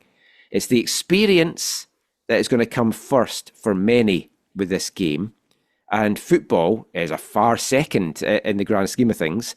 It's basically that the Harlem Globetrotters of football are coming to town. But except both teams can win. So, do you class football as entertainment? Now, obviously I don't, because I support East Fife and we've never been entertained for years. But is football an entertainment? Michael, this is a great question, because this is actually a question that sort of came up in a roundabout sort of way on Tuesday as we were driving to Calgary for the Voyageurs Cup match. Oh, so even before this was Even announced? before, because we were talking about different perspectives. Sean Walker was with us, and usually when he goes to BC Place for games, he does not a season ticket holder, but he has some friends there, and usually when he goes, he hangs out in the prawn side. But then when he comes to Vancouver FC games, he's in section N with the supporters, right? So he experiences it different ways. Oh, And interesting. we were talking about some of our friends, some friends you'll be mutual of yours as well, how they have a different perspective on this.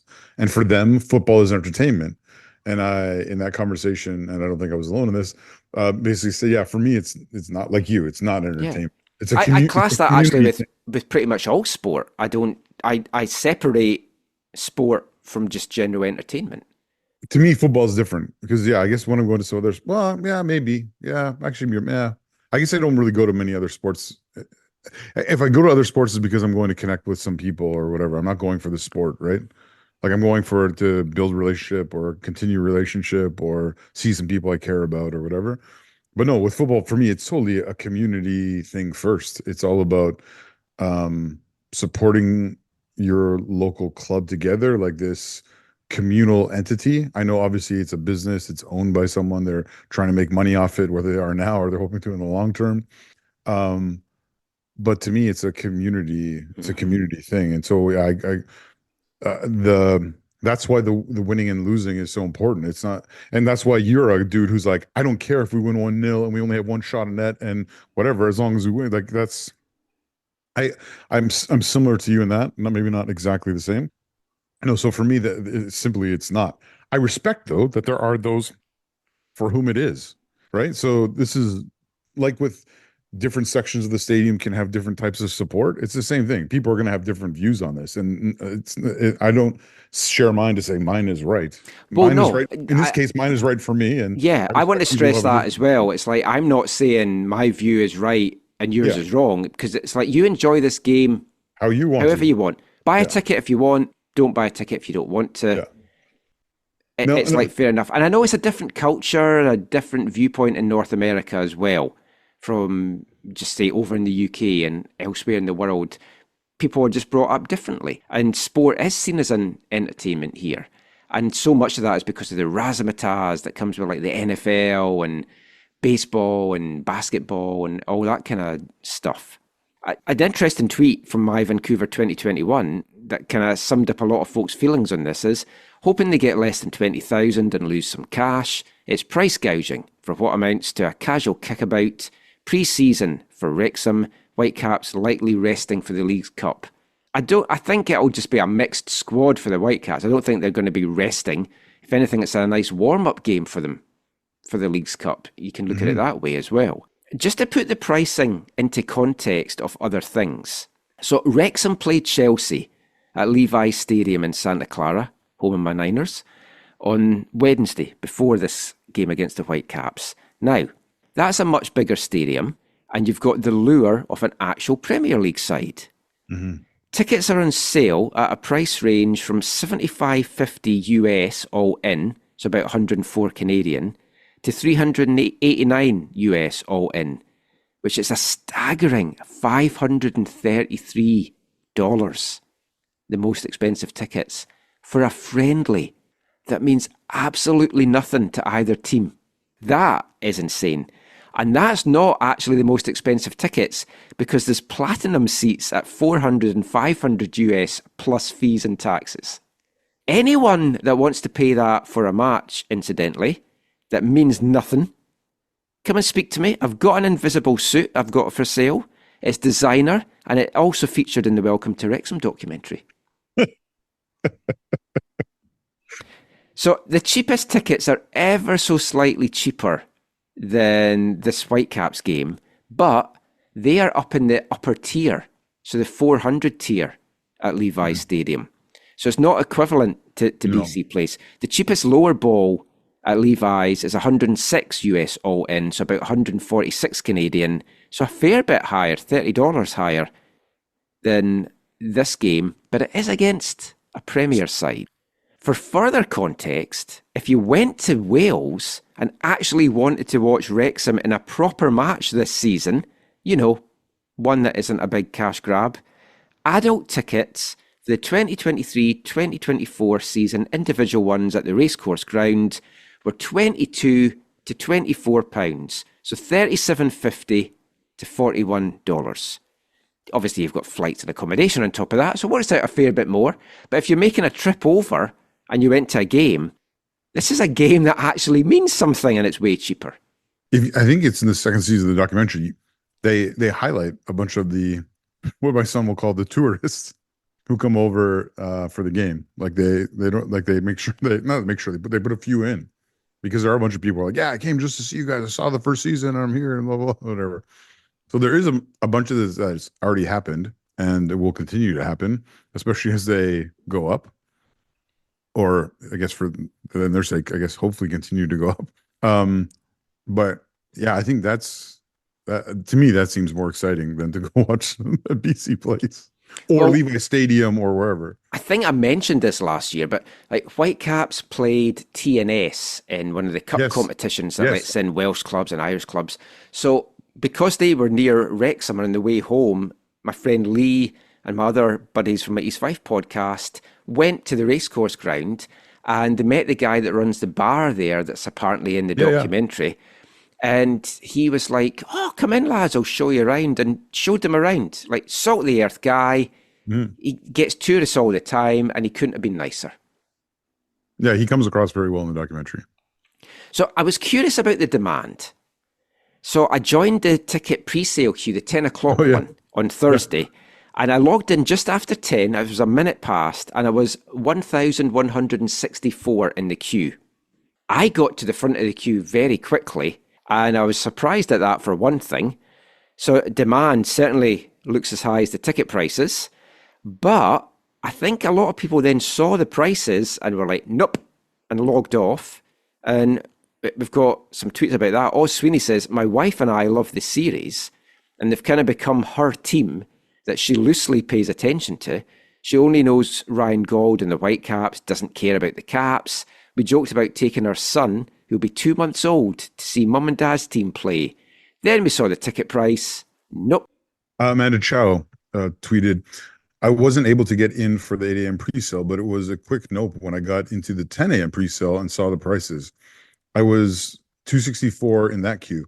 I was surprised by the small range of prices, though. No surge pricing today. Whatever the opposite of surge pricing is, they ought to do that. I'll be curious what aftermarket prices will be and whether there will be promos. Yeah, because I'm curious if it sells out and then what, like StubHub and the secondary market charges. But then if it doesn't sell out, will they drop prices? Will they open up the upper bowl if there's enough demand? I think that's a risk, but you never know. But I mean, could we see prices? Could we see promos, Groupon deals?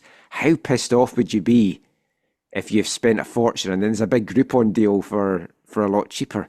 There be the risks, just like there be dragons. But yeah, I mean, Jeff Hodgson said the prices were dumb. But this is my favourite tweet about all of this from John Twydale. I was curious until I saw the ticket price. I can go see Ryan at the theatre for less, unless I get a jumbo popcorn, drink, and candy combo. Sure you can relate to that one? At Radigan Can said, I paid $451 for 2 tickets on the center line. I don't know if it's worth it, but it will be a very long time before there is another exhibition game. And that sums up the other side of it. People want to see friendlies. And whether we like it or not, as some folk would maybe describe us as snobs, Euro snob, they might tar to me, looking down at the vast public that have an appetite for these games. I take that on board, that's valid. But people do want these games. People are buying tickets for it. So is it worth it? Just to round this off, is it worth it? Is it pissing off some of your regular fans for what this match will bring in terms of local, national, global publicity? Do you balance that off? Okay, so yeah, that's a lot there. I don't know that it is. I didn't touch on some of the layers there when you were talking about them, so I kind of want to hit on some of them now. Sure. But there, yeah, like you said, there's layers to this, and there's multiple ways to look at this, right? So I think it's not a bad move by the Whitecaps as an organization. Like I don't blame them for this, or I wouldn't be mad at them if I were, a season ticket holder or a fan or whatever.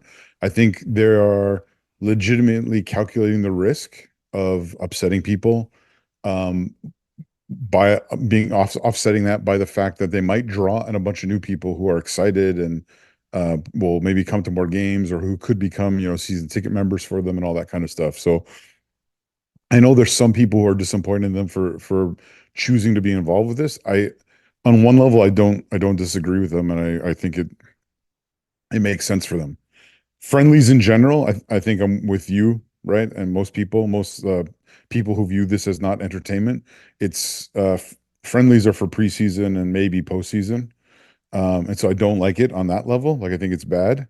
However, the timing of it is not the worst, because I have a low view of the League's Cup, and I don't really rate it. And I think it's something that should be destroyed, and that the American teams should be playing all out in the US Open Cup.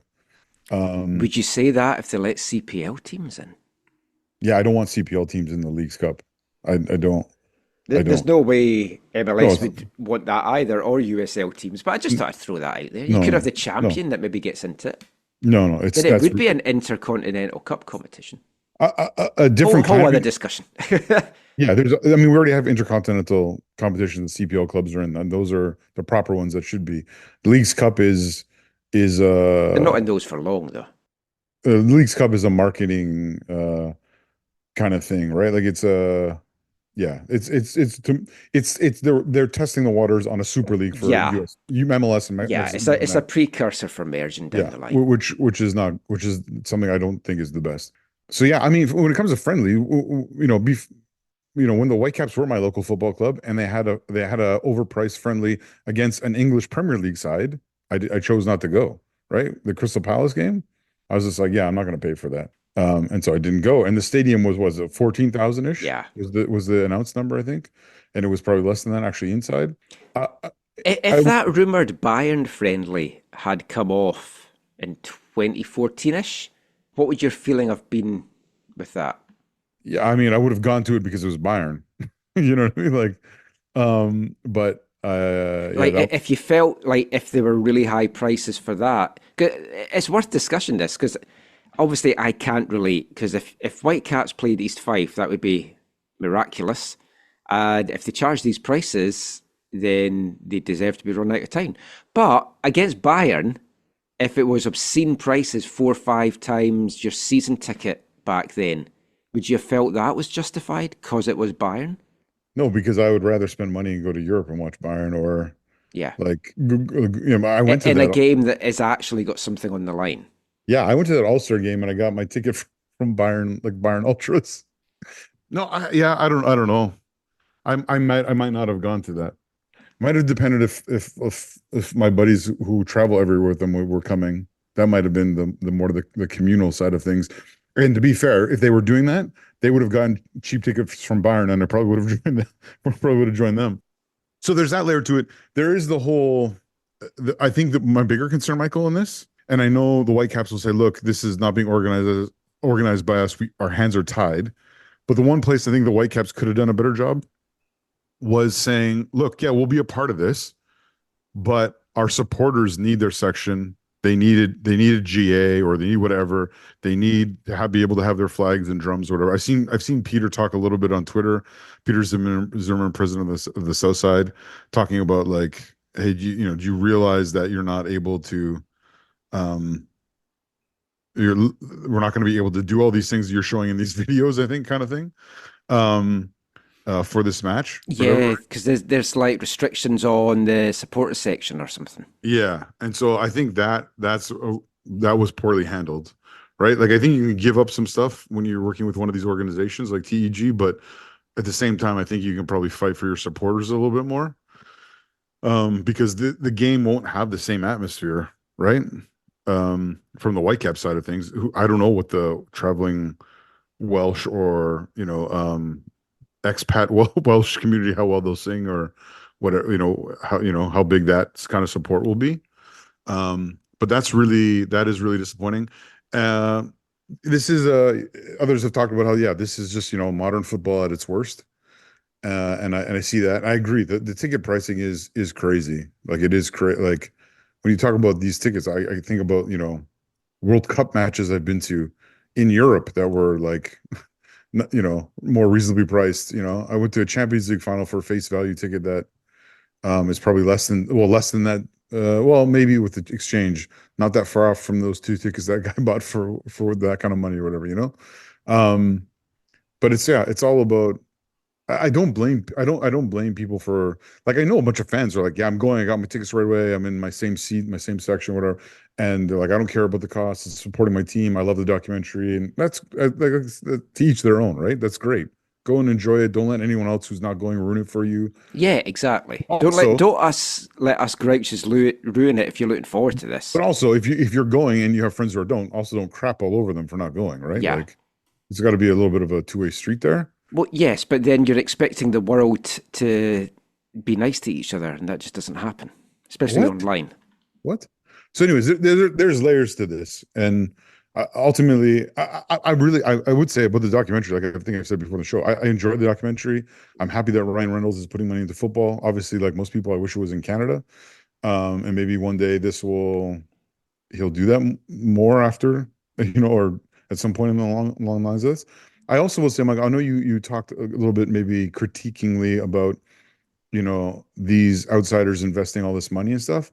The one thing I'll say is at least they've kind of done it in what, at least to me, appears like a creative or unique way, right? Like when they bought the club, Yeah.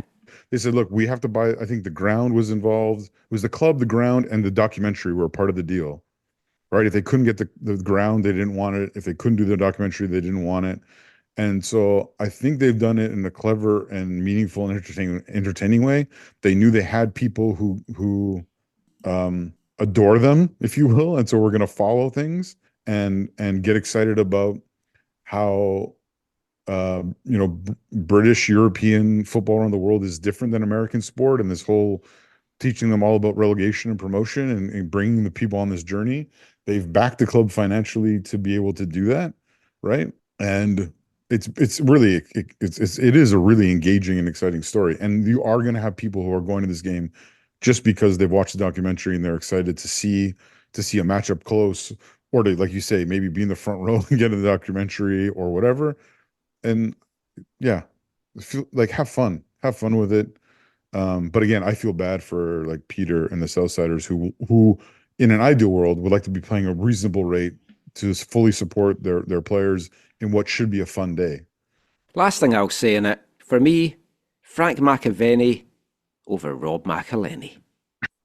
That is it for a very lengthy chat on the Wrexham game. We told you we wanted to dedicate a whole part to it. We'll move on. So got a chance to sit down with Whitecaps Girls Elite head coach Katie Collar this week, and we'll be back with that after we hear the final song, sadly the final song from this month's Album of the Month. Hi, I'm Stephanie LeVay, and you're listening to the AFTN Soccer Show.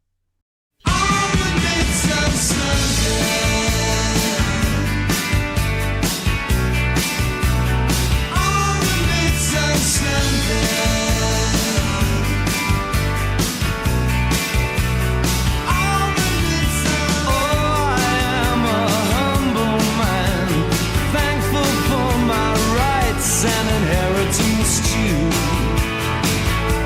How about you? And I want to stay inside of things that I believe in and know to be true.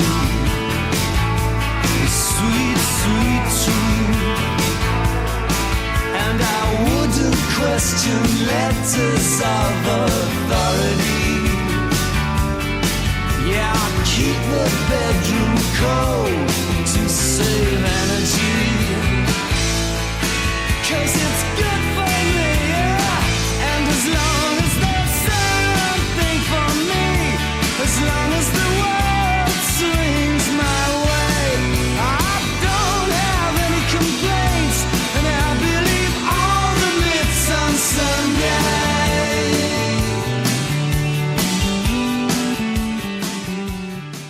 Welcome back to the AFTN Soccer Show on CITR Radio 101.9 FM.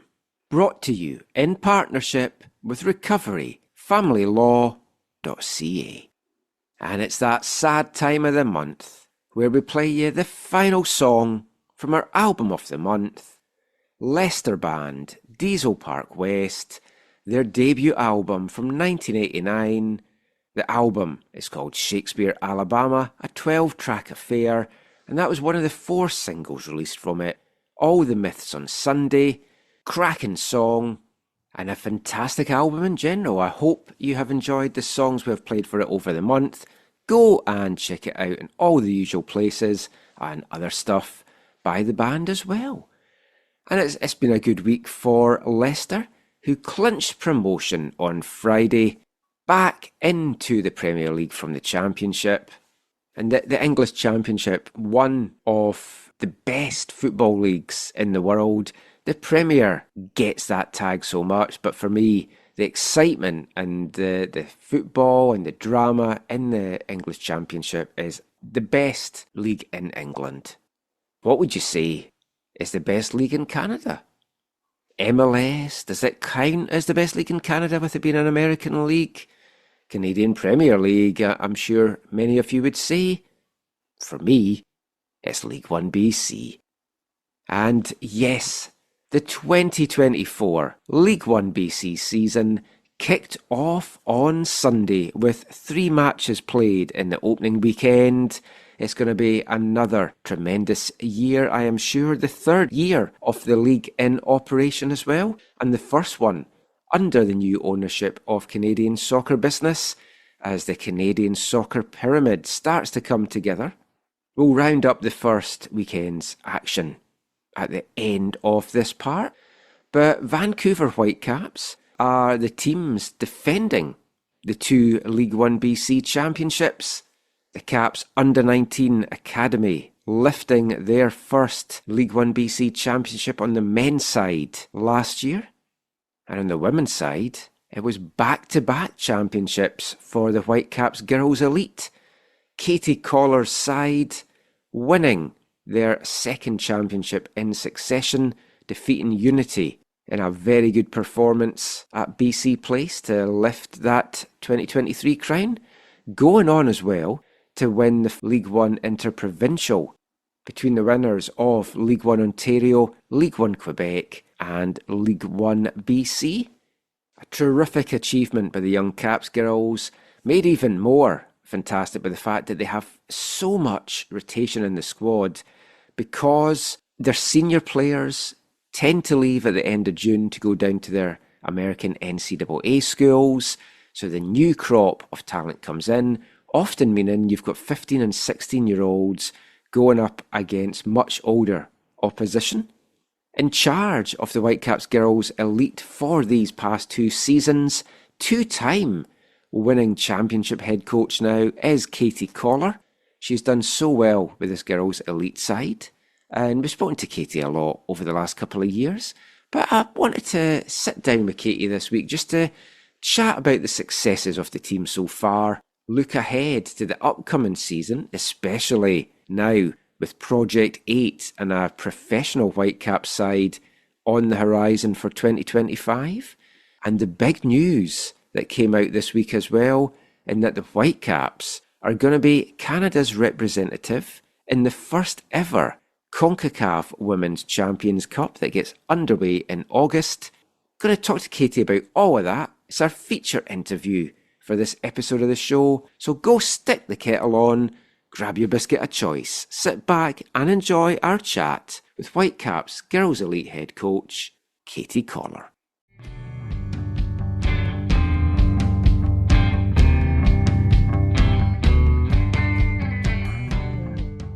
So delighted now to be joined by Whitecaps Elite head coach Katie Collar, back for another season in League 1, looking to defend their back-to-back League 1 championships as well.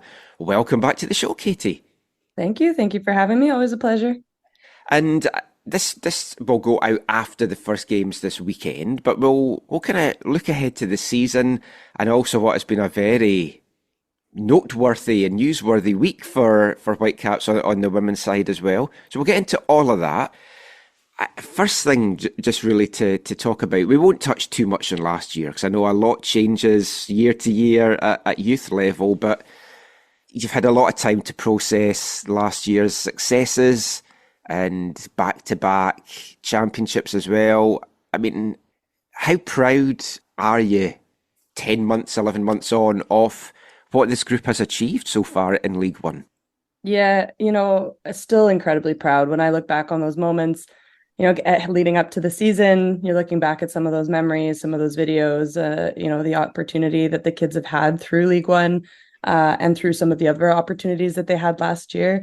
It was an incredible year. So I think for me right now, like super proud and really looking forward to seeing how the group now adapts from going back to back and coming into, a league now that's always very competitive. So it's a new season and it's a really exciting one, but yeah, could not be more proud of that group last year. I think when we reflect just the amount of adversity that they face with different players coming in and out, I think we had a different back line for the last 4 games of the season, including interprovincial in every game, so, yeah. And some of the things that they had to deal with last year. So, incredibly proud. It's a really special group. I don't think I can say that enough.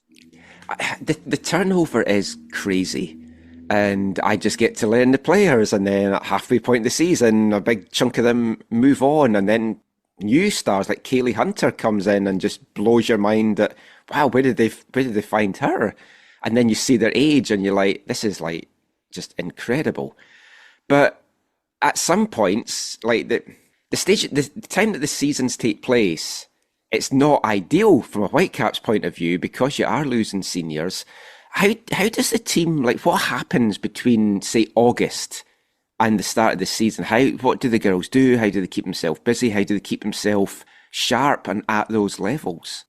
Yeah, so it is, it is a lot of turnover. I think it's a challenge, but it's also a really cool opportunity. And I think what we've seen over the last 2 years after that turnover is there's a little bit of a growth period, and then we get to see these young stars emerge. And we've got a couple this year that I'm excited to see that, you won't have seen before, which is an exciting one. And we do have a lot of returners coming back, the 2006 group, the Genevas and the Keir Blundells, and the group that has been kind of a key state for us over the last 3 years are still here. So really exciting to see them come back. I think that turnover, it's always an interesting balance for us throughout the year to make sure that those players are ready, make sure that they're training just as hard, they're learning, just as many things, and they're still getting those opportunities and experiences to, play in the league and get the opportunity to then, once they have to step in, be ready to step in. And I think last year, we had, I think we were a lot better at preparing those players than we were the first year. We had a little bit less of a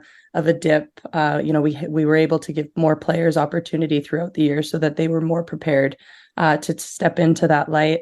This year's a whole new beast with the large group of 2006s that we do have, and them going away to school. But I think during that period, that off time, honestly, we tell them rest.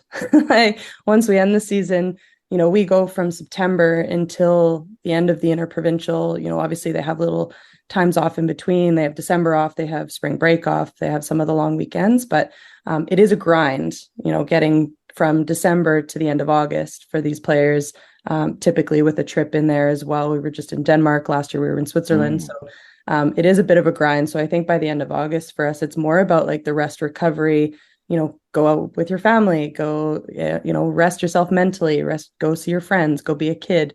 So it's a little bit more about that during that off season than it is about, really getting back to being sharp, because then we do have quite a long lead in terms of our development phase when we start in September. So that I think the biggest thing for us is, that rest recovery and then individual development. So if they have their own little plans to work on to then come back sharp. I don't like to single out individual players too much, especially at youth level. But when you look at the rise of somebody like Geneva, who from the minute I saw her, you're like, oh, she's definitely a star in the making. Then she's been playing at the higher levels with Canada, and then getting to be part of Christine Sinclair's last matches as well. I mean, you can hold her really up, I guess, as the shining light of the program for those coming through. Of look, this is the pathway. This is what can happen. Yeah, absolutely. I think the best thing, and not just to Geneva, but some of the ones that have even come through earlier, the Jordan Heidemas, the Julia Grossos, the Jade Rivieres, like the players that have come through a Whitecaps program or national development program and gone on to then either play university or play pro, and then play pro post university. There's some of the ones that are less big names, like Amaya Jones, who was in the program as well. She was an Alberta kid. She went to Memphis, did her years there, and then got drafted in the NWSL. A less known name, but somebody that has come through the program and is now playing at the highest level with San Diego. So I think there's a lot of opportunity for our kids as somebody like a Geneva to look up to those players. And then, the next generation coming in, they get to really see like tangibly, like, what does that look like for me by watching, this 2006 class and their journey, and, where I can only imagine what it will lead them, not just Geneva, but the big group of them who, if they're living in any other country right now, they're playing pro already. Yeah. So I think, the young ones now being able to watch that come through, with the Project 8 coming in next year, it's even just more like it's there. I can taste it. I can dream about it, and I want to do it. I was going to talk, obviously, about Project 8 because this is a different season for the team because next year there is professional football, and we know there's at least 4 clubs. It looks like it's going to be at least 6 at launch, maybe up to the 8, but I think it's looking like it could be 6. The Whitecaps obviously having the team in that. So as you say, the girls now can see that pathway. It's always difficult because parents are going to want the kids to get a scholarship, go to college and get an education. But now you've got this hanging over them. Is there going to be some tough decisions for some of the girls to make, or is the college route probably how we're going to see a lot of these girls, at least initially, when they leave the elite program, go down that maybe before going into the pro game? Yeah, I think you'll start to see some differences. Like, I think you'll still see players that are going the college route. I think, there will still be a large number of them going the college route. I think what people don't necessarily realize when we have the conversation about the pro game is, you can work into your contracts that you take classes or that you, go to university during that period. So I think the decision isn't whether, I go to school or I go pro. I think the decision is, do I, want to go straight to school and go like full time in school? But it's also that, like, what is, if I do want to be a pro, what's the best route for me? Like, am I ready to go pro right now? And if I am and still want to do my academics, can I do that at the same time? Right. So it's more around, I think, that conversation. And then if it's, maybe I'm not ready to play pro right now, or maybe I need another 4 years or want another 4 years or have, or 5 years if you're staying in Canada, and have the opportunity to develop through that. There's benefits to both. Like, you learn a lot about life in college. You're able to kind of figure yourself out a little bit more, and you're a little bit more protected within, playing with players in your age group and that type of thing. So there's a lot of benefits to that side. Obviously we kind of know the benefits from a technical perspective in terms of like the investment into the pro players in the pro game. So long story short, I think like you're going to start to see both. I think you're going to start to see players that decide to go straight pro. And then I think you're going to start to see players that continue to do the NCAA route or the U Sport route, and then start to work their way into the pro game post. Yeah, because I was wondering if we might then see more maybe doing that and staying in Canada. Like, I know Sienna Gibson's coming to UBC for this coming season, so I'm excited for that. But most of them go down to America because there's the scholarships, there's a pathway, there's drafts, there's professional football there. So, I mean, could you see something maybe, I don't know, this might be something way above what you get involved with, but would the Whitecaps work with like a UBC or a Trinity Western or a SFU to say, look, we can offer education and a professional contract?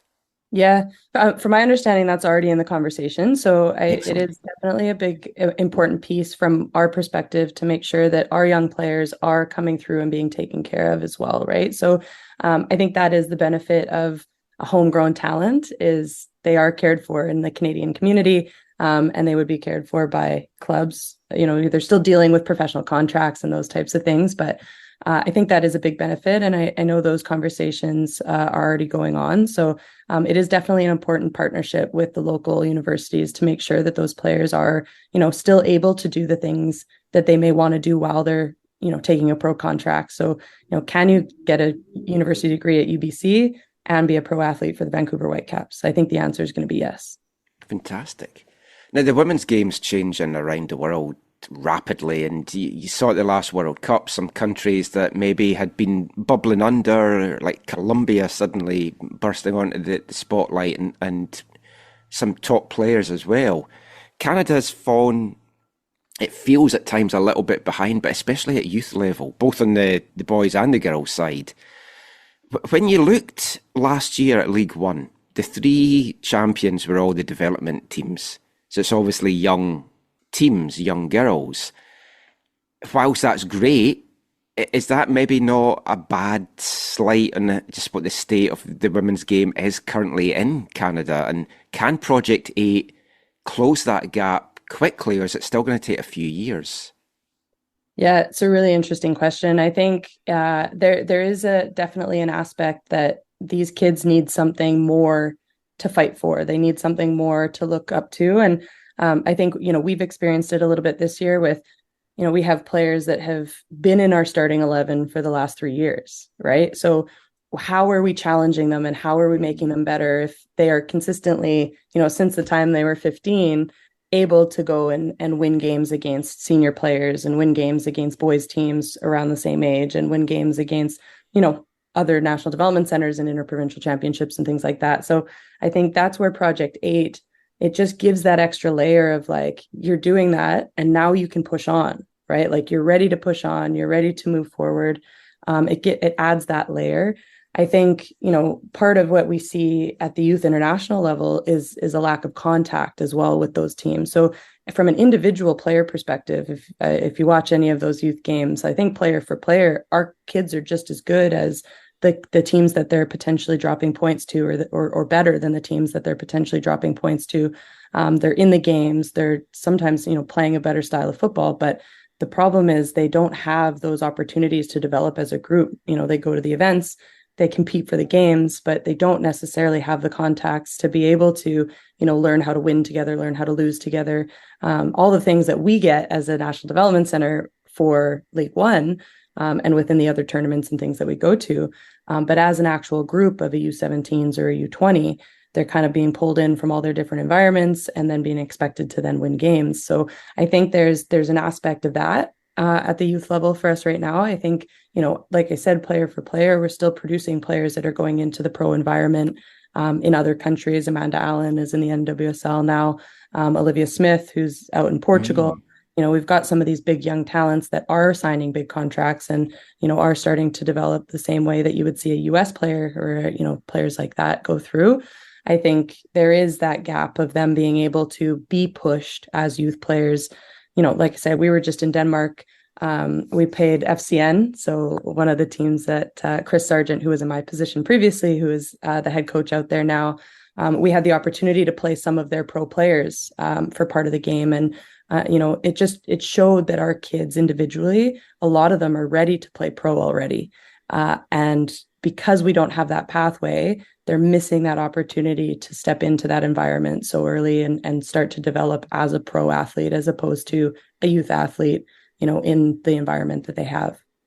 Well, something for them to strive towards, which was just announced this week, was that the Whitecaps will be Canada's representative in the first ever CONCACAF Women's Champions Cup, which, like speaking to Axel yesterday about it, it wasn't the expectation. I don't think it was known. Folk were hoping it might be the inter-provincial champion, which obviously is the Caps for the last 2 years.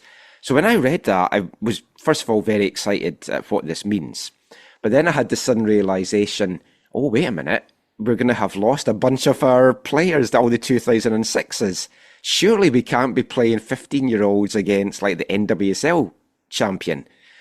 But Axel said there's going to be players coming in. It's going to be like a mixture of the young girls, and it's going to be some players maybe kickstarting the Project 8 thing that's happening next year.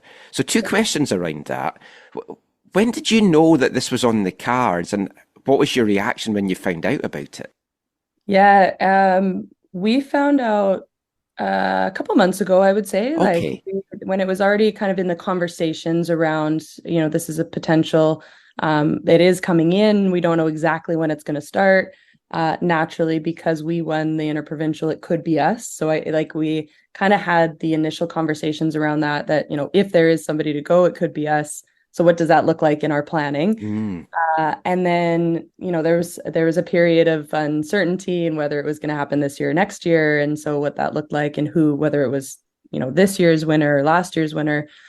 So when it was official and announced, we found out a little bit before it was, officially on social media and things. So super exciting. I think, for our kids, it's exactly what that group has needed to look forward to, right? Like it's that opportunity for them to have a different type of competition and to really show, on an international scale, what we have here in Canada. I agree with you. I think, the first conversation we had was, what does that look like for us? if it is a reality, right? And I think at that stage, it does make the most sense for us to start to plan towards or move towards the early stages of our pro team. So, we'll see the core group of the ones that got us there within that team, and which is a super exciting thing. There's obviously logistics that we need to work around them coming back, and what that looks like for us. Okay, that's what I was going to. So they might be able to come back then from their colleges to play in this. Potentially. Because I was going to say, are they gutted that they're going to miss this opportunity? But okay, that's good to know. They would be. So there is a potential around that. There are conversations that we've been having around it. Now, like I said, we're still early stages. So what that will ultimately look like, we'll see what comes of it. But the hope is that, the core group that was able to qualify us for that will be seen in that game. Plus, some of the ones as we start to move towards building our pro team. So getting a good group together to really compete, would be our goal for this year. And then, hopefully looking forward to next year. There's a lot of stuff on the line within League One as well. Yeah. I mean, as a coach, like you've played games internationally. You're in Switzerland last year and you won that. You've just back from friendlies in Denmark. But for you as a coach, the chance to test yourself at bigger level as well must be very exciting. Yeah, it's incredible. It really is. It's could not be more excited. I think it's something that for me as well, it gives me that opportunity to look for something next or something else, right? So in terms of challenge, I think as coaches, you get the same type of feeling as players sometimes, where it's like, okay, what's next, right? Like, where do we go next from here? We had a lot of success last year. What's next? How do we continue to challenge? How do we continue to push? So I definitely feel like it's a really great opportunity, for me to learn. It's somewhere that, I won't have experienced previously as a coach in my career. And it's a great opportunity to learn and to stretch myself. Last thing, the League One season, by the time folk listen to this, will have got underway. You'll have had your first match against Unity under your belt. Hopefully a win, but we'll know by the time folk are listening to this what's happened. What are you expecting from League One this season? You've got targets on your back, but the Whitecaps team's always well when they're in any league. You're the defending champions. It would have been nice if not somewhat we're still there as UBC as the national champions to have that good battle. And I know a lot of Jesse's girls aren't going to be in the league, but there is a very good new team, Burnaby FC, that have put together a big core of the SFU roster. You've got Unity as well, strong with the Trinity Western players. What are you expecting from League One this year? And I don't think the girls need too much motivation, but how do you keep them switched on to go for the three-peat? Yeah, I think biggest thing, and I think we talked about this last year for us, is just the process, like focusing on the process, focusing on the first game. Anything beyond that is not necessarily as much worth thinking about if we can't get past the first game, can't get past the second game. So the biggest thing for us is going to be focusing on ourselves, making sure that we're improving each day. We're pushing ourselves to, stretch and be better. Yeah, every game we learn from every game. It's focusing on the next step, not 5 steps down the road. And I think, in terms of expectations from the league, I think, like you said, Burnaby's put together a good roster. Super excited to see how they, perform on the field. Really excited for that. Unity is always a great game for us. We try to play them in the spring as well as Trinity Western pretty consistently, because they are one of the best, competitive games for our group when we're playing a women's team. So they always give us different problems. It's always a close game. We had the really exciting one last year with 7 goals or something when, we were down 3-0. Yeah, that was a fantastic one. It's always a great game with them, right? You never know what to expect, and it's always a great game. So we love that, type of competition that they're able to bring. TSS is always a good challenge. Every year they always put together, good squad and are come out competitive and ready to play. So really excited. I think that gives us different problems. Having a new team, we don't know what to expect from them. So it is good for the girls to be able to now have a new type of competition where they're having to learn on the fly and don't know what to expect from that team. So yeah, I think it's going to be a great year. Like I said, I think focusing on the next step and not looking too far ahead, and just taking a bite out of each chunk as we go. Well, thank you so much for taking the time today to chat about that. I'll see you a lot over the season. We'll chat a lot more, but yeah, good luck for the season to come, and especially good luck come August. Yeah, thank you so much. It's great to see you. See you Sunday.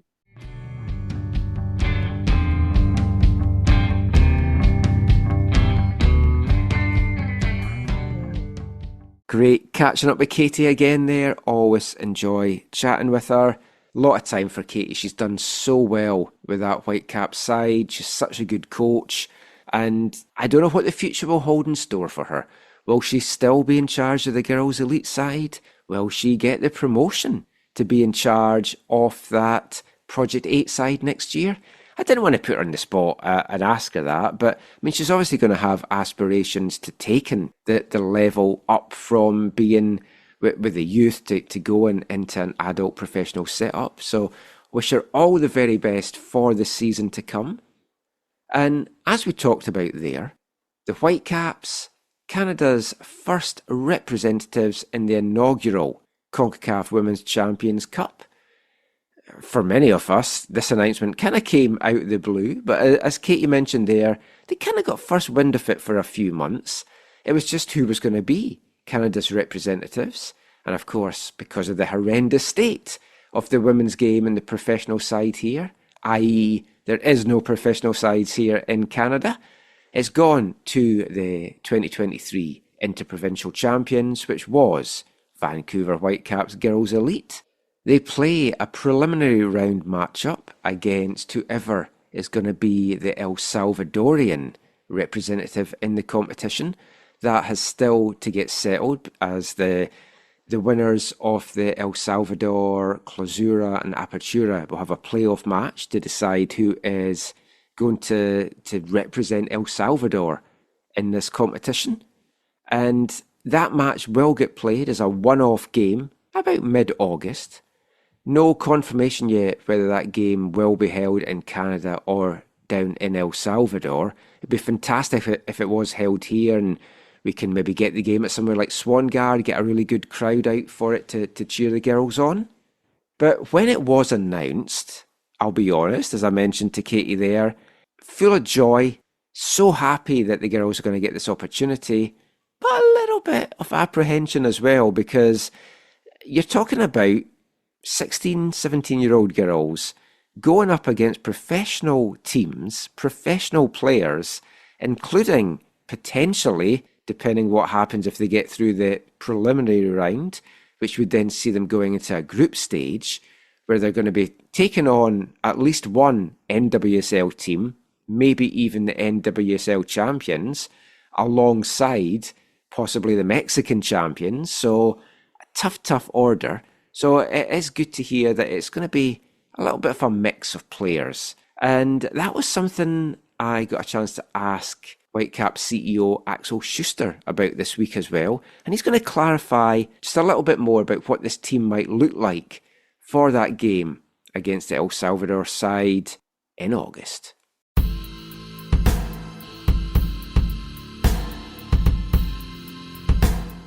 I want to ask about the women's team and the announcement yesterday that the Girls Elite are going to be representing Canada in the first ever CONCACAF Women's Champions Cup. Just what does this mean to the programme, especially with the team launching in Project 8 next year? And how are the club going to approach this game? Because obviously a lot of the senior girls are going to be moving on in the summer, so it's going to be a very young academy group. Is that the team that you see being in the competition, or would you be looking to add some more experienced pieces to a team in the competition? Yeah, first of all, I have to applaud to our girls, because we all know that they have won last year literally everything that they could win, including the League1 nationwide competition, and that has given them the right, or the spot now in the first ever version of this Champions League. At that time, we didn't know that, so it's late additional, I would say, bonus that this team gets for the very good work that they have done last year. That we are in a phase where we are starting to build a team for next year for the professional league, and that this is, I would say, probably not only exciting, also some form of accelerator of a few things is only good for us. We have to be careful. I don't think that we will be able and that we will play with just our League One team. That was always already the youngest team in League One, because we might face the NWSL champion, or we might face the Mexican champion, and we also have to have a team that can handle that. A lot of the young girls will get their chance. They will be part of the squad, but definitely we will look for a few anchor players that we will add to this team and wanted to add anyway for the future.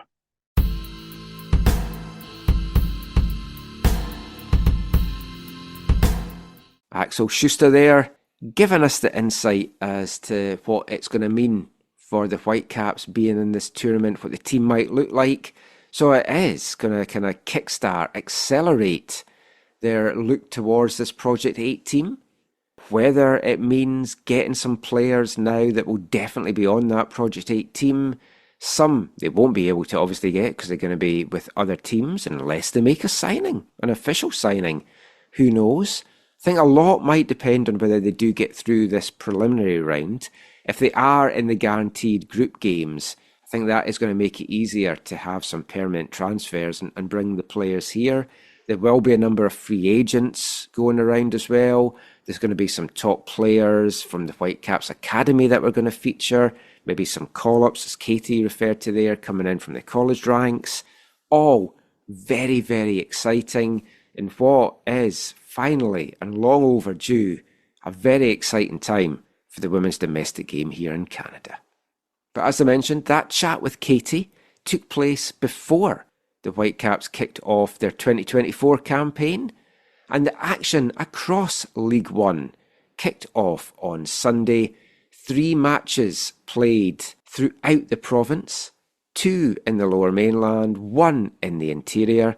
So let's round up that first week's action for you. We'll start with the Whitecaps, who had a double-header at UBC's Thunderbird Stadium, taking on Unity FC, now from Surrey and not Langley. The women kicked things off at noon, with the men kicking things off and defending their title at 3 o'clock. And what a start it was for Katie Collar's side. A big 5-1 victory over Unity in that rematch of last year's championship game. A Kira Blundell first half hat-trick, along with goals from Jamie Perreault and Ashley Roberts, saw the Whitecaps go nap and ask what time is it at Thunderbird Stadium, and the answer was 5 past Unity. Unity got on the score sheet with what I'm given as an own goal, as a header came off the bar, came off the keeper, came off a defender and went in. So to me, that is an own goal. I think it's going to be really hard to stop the Whitecaps girls this year. I mean, they are something special and they are a joy to watch. Get out to see them play at Thunderbird if you can. The team that I think is going to give them a good run for their money, though, is Burnaby FC. And they came out with a big 3-1 win in their first ever match as a club today. 2 goals from former TSS rover Isabella Mussolini, and a goal sandwiched in between that from Reagan McKenzie was the 3 goals that saw Burnaby go through. Erin Johnson had reduced the deficit just after half-time to 2-1, but that is a big win for Burnaby, who basically are SFU, with some other UBC players and other top talent thrown in. And the third and final women's game on opening weekend took place out in Kamloops, and it was a 2-2 draw between Rivers and Altitude. Taylor Miller and Ainsley Grether had given Rivers a half-time lead, but full credit to an under-strength Altitude side who fought back.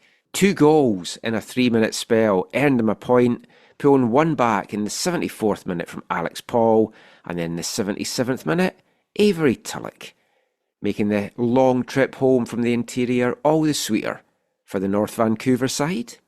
On the men's side, the Whitecaps kicked off their defence of their title with a 1-1 draw against Unity. Former Whitecap Patrick Isaac put Unity ahead at just 52 seconds in. Angela Zhu tied things up in the 29th minute for the Whitecaps, and that was how it finished. Ben Alexander came up with a huge stoppage time save though to earn the point for the Whitecaps, saving Jordan Lowe's spot kick.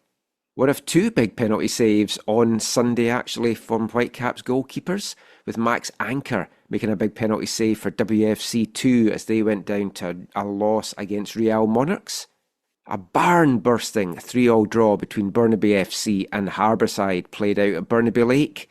Billy Bagiopoulos gave the Nanaimo side a 33rd minute lead before 2 goals in a minute, an Emiliano Brienza penalty and a Lachlan Will goal looked to have given Burnaby the lead at half-time before Saka Behere tied it up in the 44th minute. Billy Bagiopoulos put Harbourside ahead in the 54th minute before Burnaby earned their first point as a club with a second goal of the game from Lachlan Will with 9 minutes of this one remaining. And the final match on Sunday saw Rivers run out 1-0 winners against Altitude, Haegon Kim with the only goal of that one. So a fantastic first weekend of action in League 1 BC. You can check out 4 of those matches on the League 1 BC YouTube channel, with myself having commentary in the games of the week, which was the Whitecaps Unity games. The only League 1 BC side not in action this weekend was TSS Rovers. They had a bye after Highlanders folding, but they will be in action soon enough in Canadian Championship action on Wednesday night as they travel over to the island to take on Pacific, and we'll be back talking about that after we take you back to 1974. Hi, I'm Dino Rossi, and you're listening to the AFTN Soccer Show.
Welcome back to the AFTN Soccer Show on CITR Radio 101.9 FM, brought to you in partnership with recoveryfamilylaw.ca.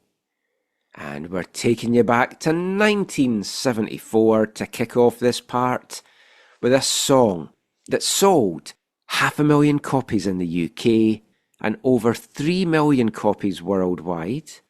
English band The Rubettes with their debut single, Sugar Baby Love, a song you can find on their debut album, Where It's At, which was released in December 1974.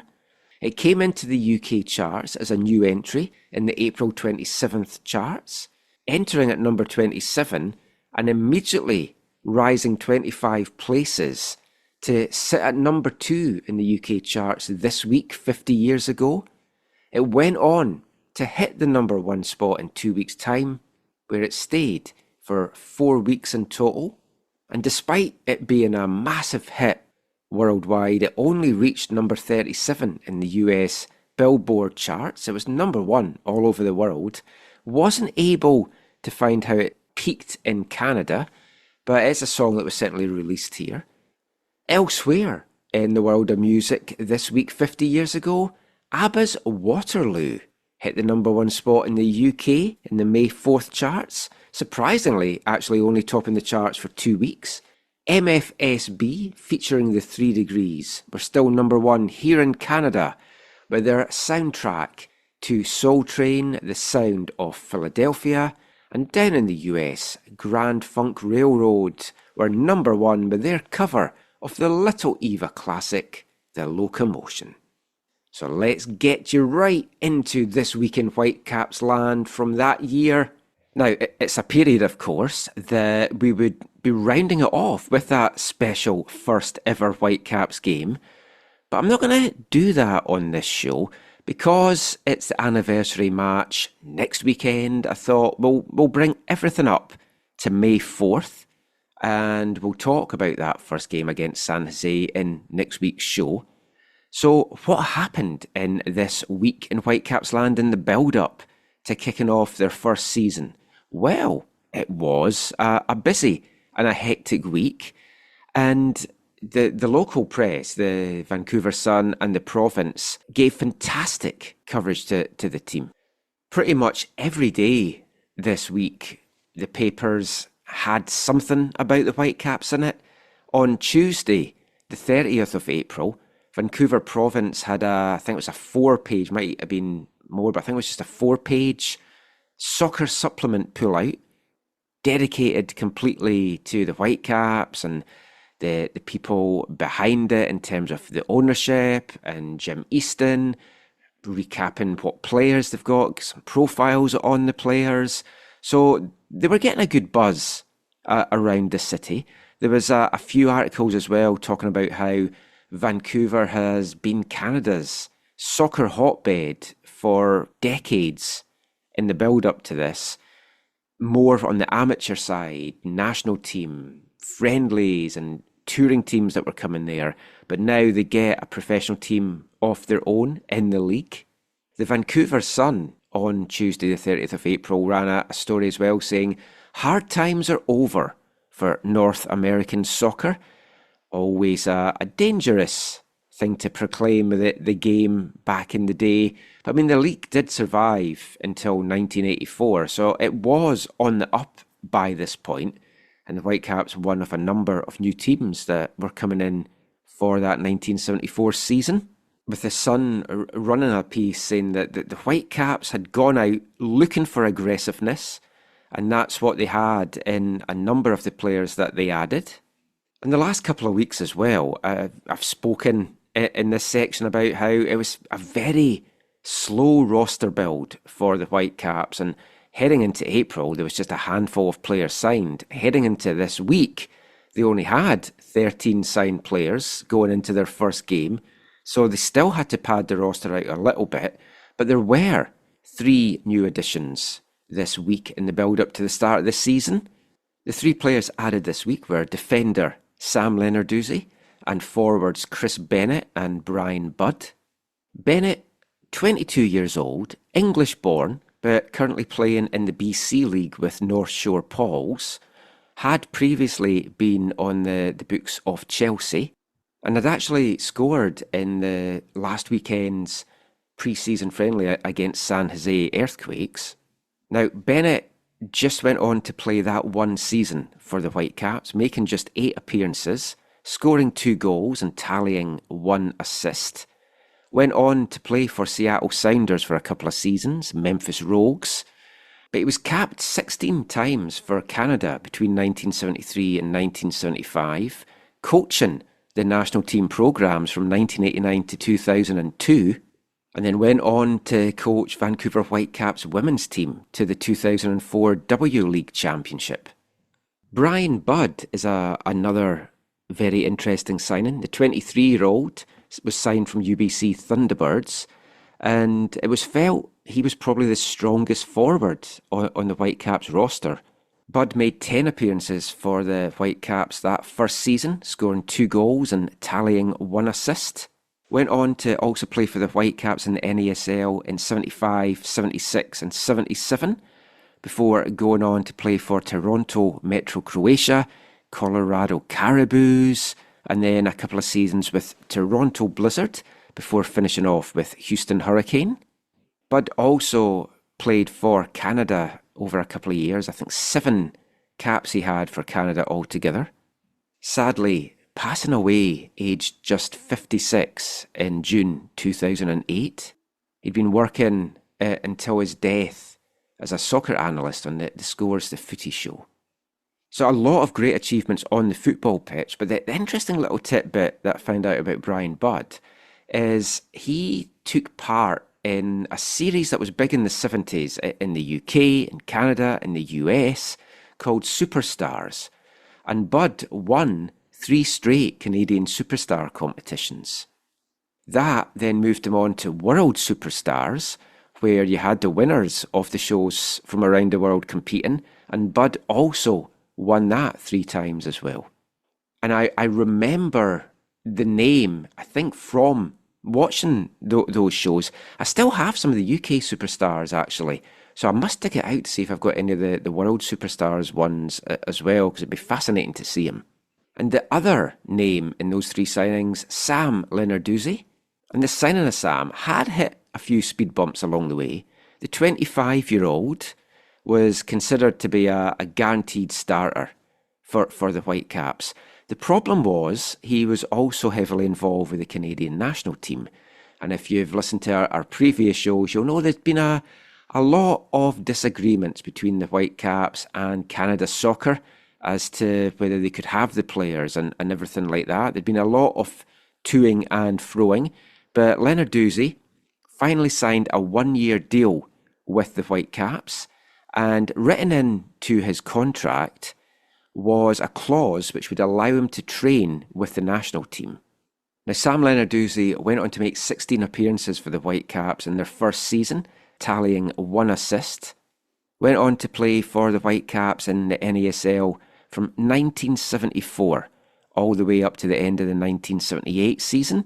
Then went to Toronto Blizzard and he played with them from 79 up to 82. 28 caps for Canada, Sam Lenarduzzi as well. So while that was all the good news for the Whitecaps in those 3 editions, they did learn this week 50 years ago that 2 of the English League players that they had expected to have over the summer from West Bromwich Albion weren't being released, and the Baggies were keeping them to themselves. Joe Mayo, the forward, and defender Roger Minton. But Easton revealed that it was very close to signing 2 Scottish League players to replace those 2, Charlie Palmer and George McLean. And both of them did sign, with Palmer going on to make 15 appearances, scoring 1 goal and having 3 assists. And George McLean, 19 appearances, 5 goals and 5 assists. And McLean, the second highest scorer on the Whitecaps that season, and the assist leader. So worked out not too bad in the end that they didn't get the 2 English guys. Always put your trust in the Scots, and 50 years later, the Whitecaps have done just that with Ryan Gauld. McLean and Parker actually officially signed with the Whitecaps on Thursday, May 2nd, so cutting it very fine to the start of the season. The Whitecaps added a further player, local player Gary Thompson, who'd been playing in the BC League with New West Blues, which sounds like a jazz club. Thompson, a forward, went on to play 3 times for the Whitecaps that first year, grabbing 1 assist in the process. Now, George McLean was just one and done for the Whitecaps after a career that I'd seen him play for the likes of St Mirren and Rangers and Dundee and Dunfermline. Charlie Palmer, though, did stay in Vancouver and play the 1975 season as well, making 7 appearances and having 1 goal and 1 assist. May 2nd also saw it finally announced that the P&E were going to be charged a flat $20,000 for the rental of Empire Stadium, with the P&E waiving its claim to a percentage of the gross admissions as well. The board also, after a lot of deliberation, approved the Whitecaps' request to lengthen the field of play for 10 yards for soccer purposes. So this is something that had been dragging on for months, as you may remember from previous shows. So finally sorted 3 days before the season kicks off. So excitement was certainly building around the city for the Whitecaps' first match. It took place on May 5th, 1974, and we'll talk about that in next week's show. But that was This Week in Whitecaps Land, 1974. So from the past right up to the present, and another local team that is exciting fans in the Lower Mainland, TSS Rovers, back in the Canadian Championship, back in action in the tournament on Wednesday, when they make the trip to Langford to take on Pacific, a rematch of last year's little bit contentious quarter-final between the two teams. TSS certainly heading into that game as big underdogs. Not played a competitive game at all this year, just a couple of pre-season friendlies under their belt, taking on a Pacific side that have looked very good defensively, maybe stuttered a little bit offensively in their 3 games so far. So I want to bring you a little bit of pre-game audio now from new TSS Rovers head coach Brendan Teeling, just chatting about the game and a little bit about his journey to becoming the Rovers head coach.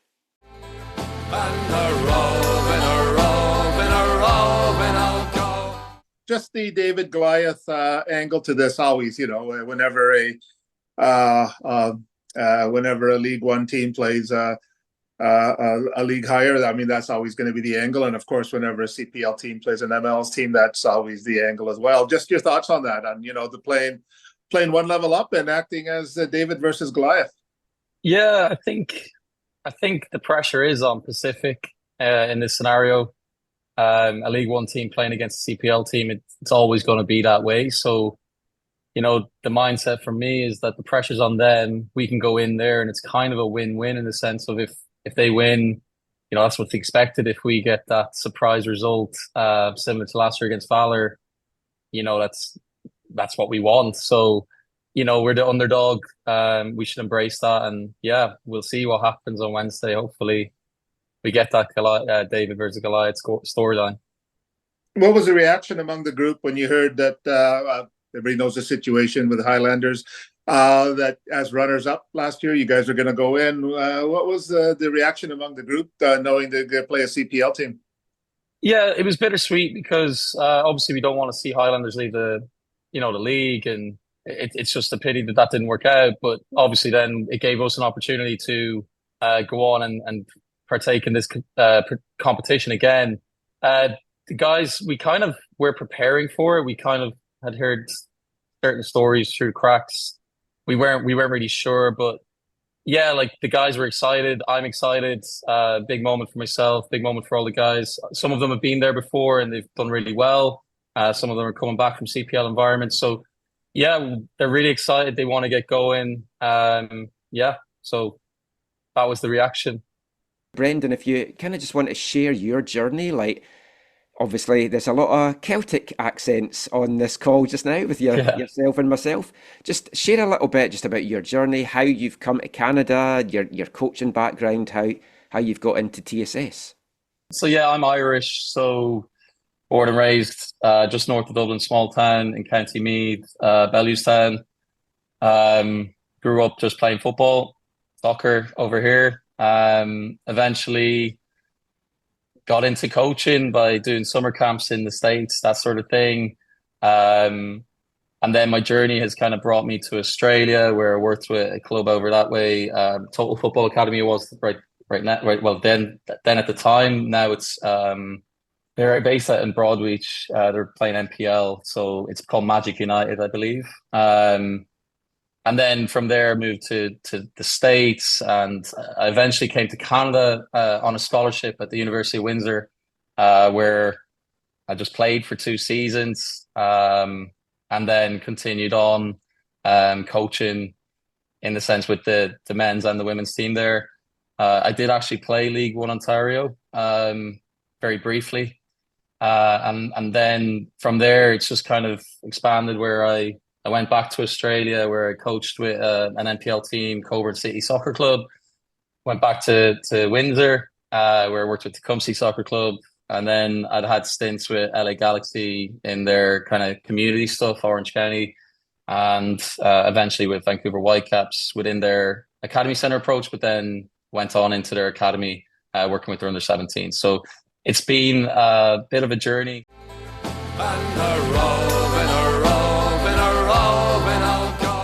Brendan Teeling there, Tilo to his friends. All the best to him, the guys and everyone at TSS for that game on Wednesday. I'm heading over with the team on Tuesday, so check out all the AFTN socials for coverage from the game. That is it though for the football chat. It's not it for this show. We've still got time for this episode's wavelength, and after our very lengthy discussion about Wrexham in part 2, I thought I'd have a Wrexham themed song. Released in 2021 by Wrexham-based alternative comedy band Declan Swans. I believe this song has been used in the documentary Welcome to Wrexham. They actually wrote it when they first got wind of Ryan Reynolds and Rob McElhenney possibly taking over Wrexham, and then they recorded it afterwards. The lyrics are fantastic, and it tells you what Wrexham is all about as a football club. Shying away from all the Hollywood aspect. Listen to this, listen to what Wrexham's about, listen to what it means for the fans. This is Declan Swans, Always Sunny in Wrexham.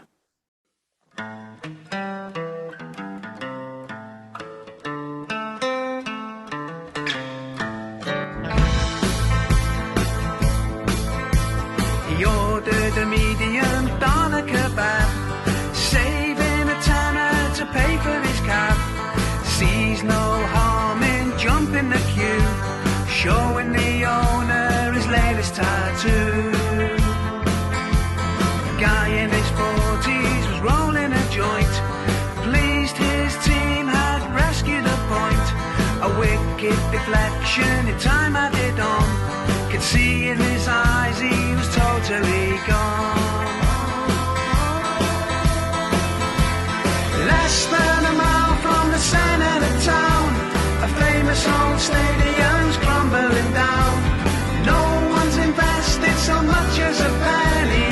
Bring on the Deadpool and Rob McElhenney. Less than a mile from the centre of town, a famous old stadium's crumbling down. No one's invested so much as a penny. Bring on the Deadpool and Rob McElhenney.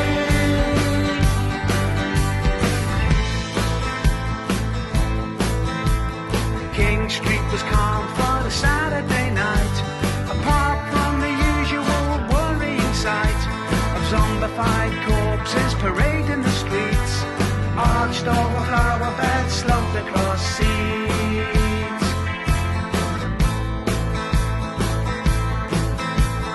Massed near the bus stop for Moss and Brintake, a zombie apocalypse, modern day plague, a stone's throw away or a 2-second ride, where the Spoons locals were smoking outside. Less than a mile from the centre of town, a famous old stadium's crumbling down. No one's invested so much as a penny. Bring on the Deadpool and Rob McElhenney. Less than a mile from the centre of town, a famous old stadium's crumbling down. No one's invested so much as a penny. Bring on the Deadpool and Rob McElhenney. Ryan Reynolds and Rob McElhenney, a knock-killer pat down and thrown in the Gwenny. Ryan Reynolds and Rob McElhenney, a knock-killer pat down and thrown in the Gwenny. Less than a mile from the centre of town, a famous famous old stadium's crumbling down. No one's invested so much as a penny. Bring on the Deadpool and Rob McElhenney. It's a nice place like you don't have a girl like this. Less than a mile from the center of town, a famous old stadium's crumbling down. No one's invested so much as a penny. Bring on the Deadpool and Rob McElhenney.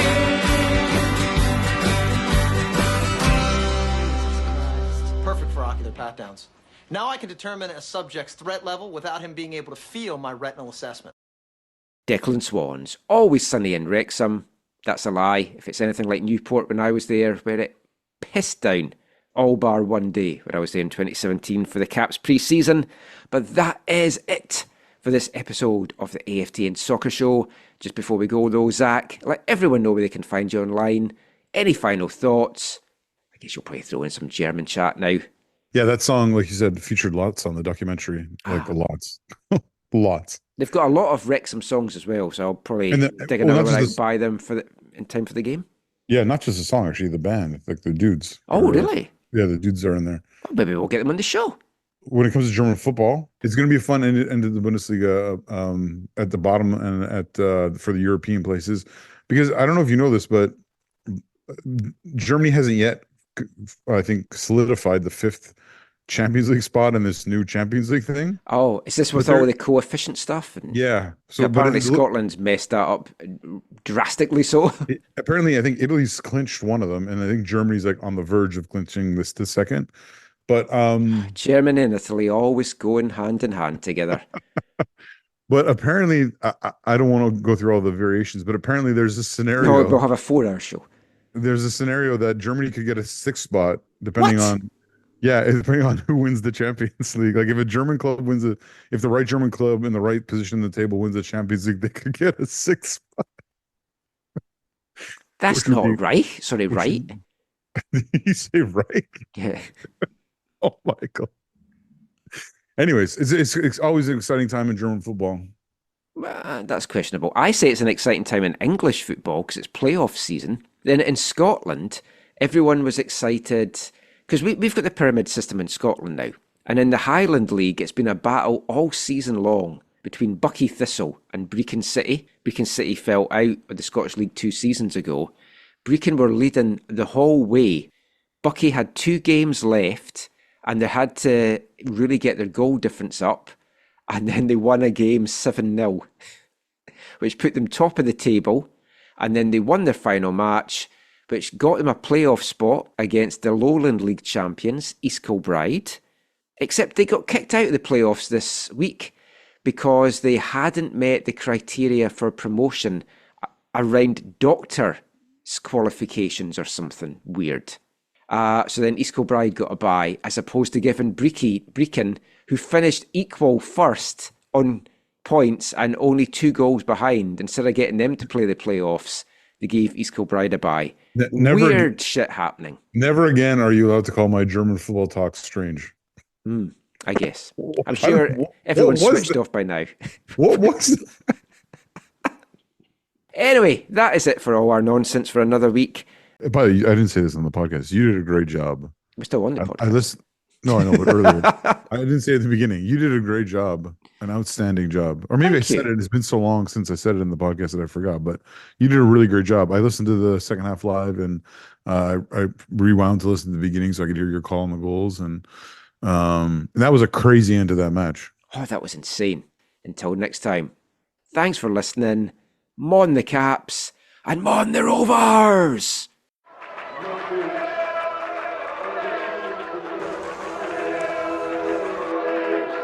Going to your first match is an experience you never forget. The atmosphere of what's going on around the pitch looks beautiful, and you always look and go, wow, I'd love to play here one day. If you get the bug, it's going to stay with you for life.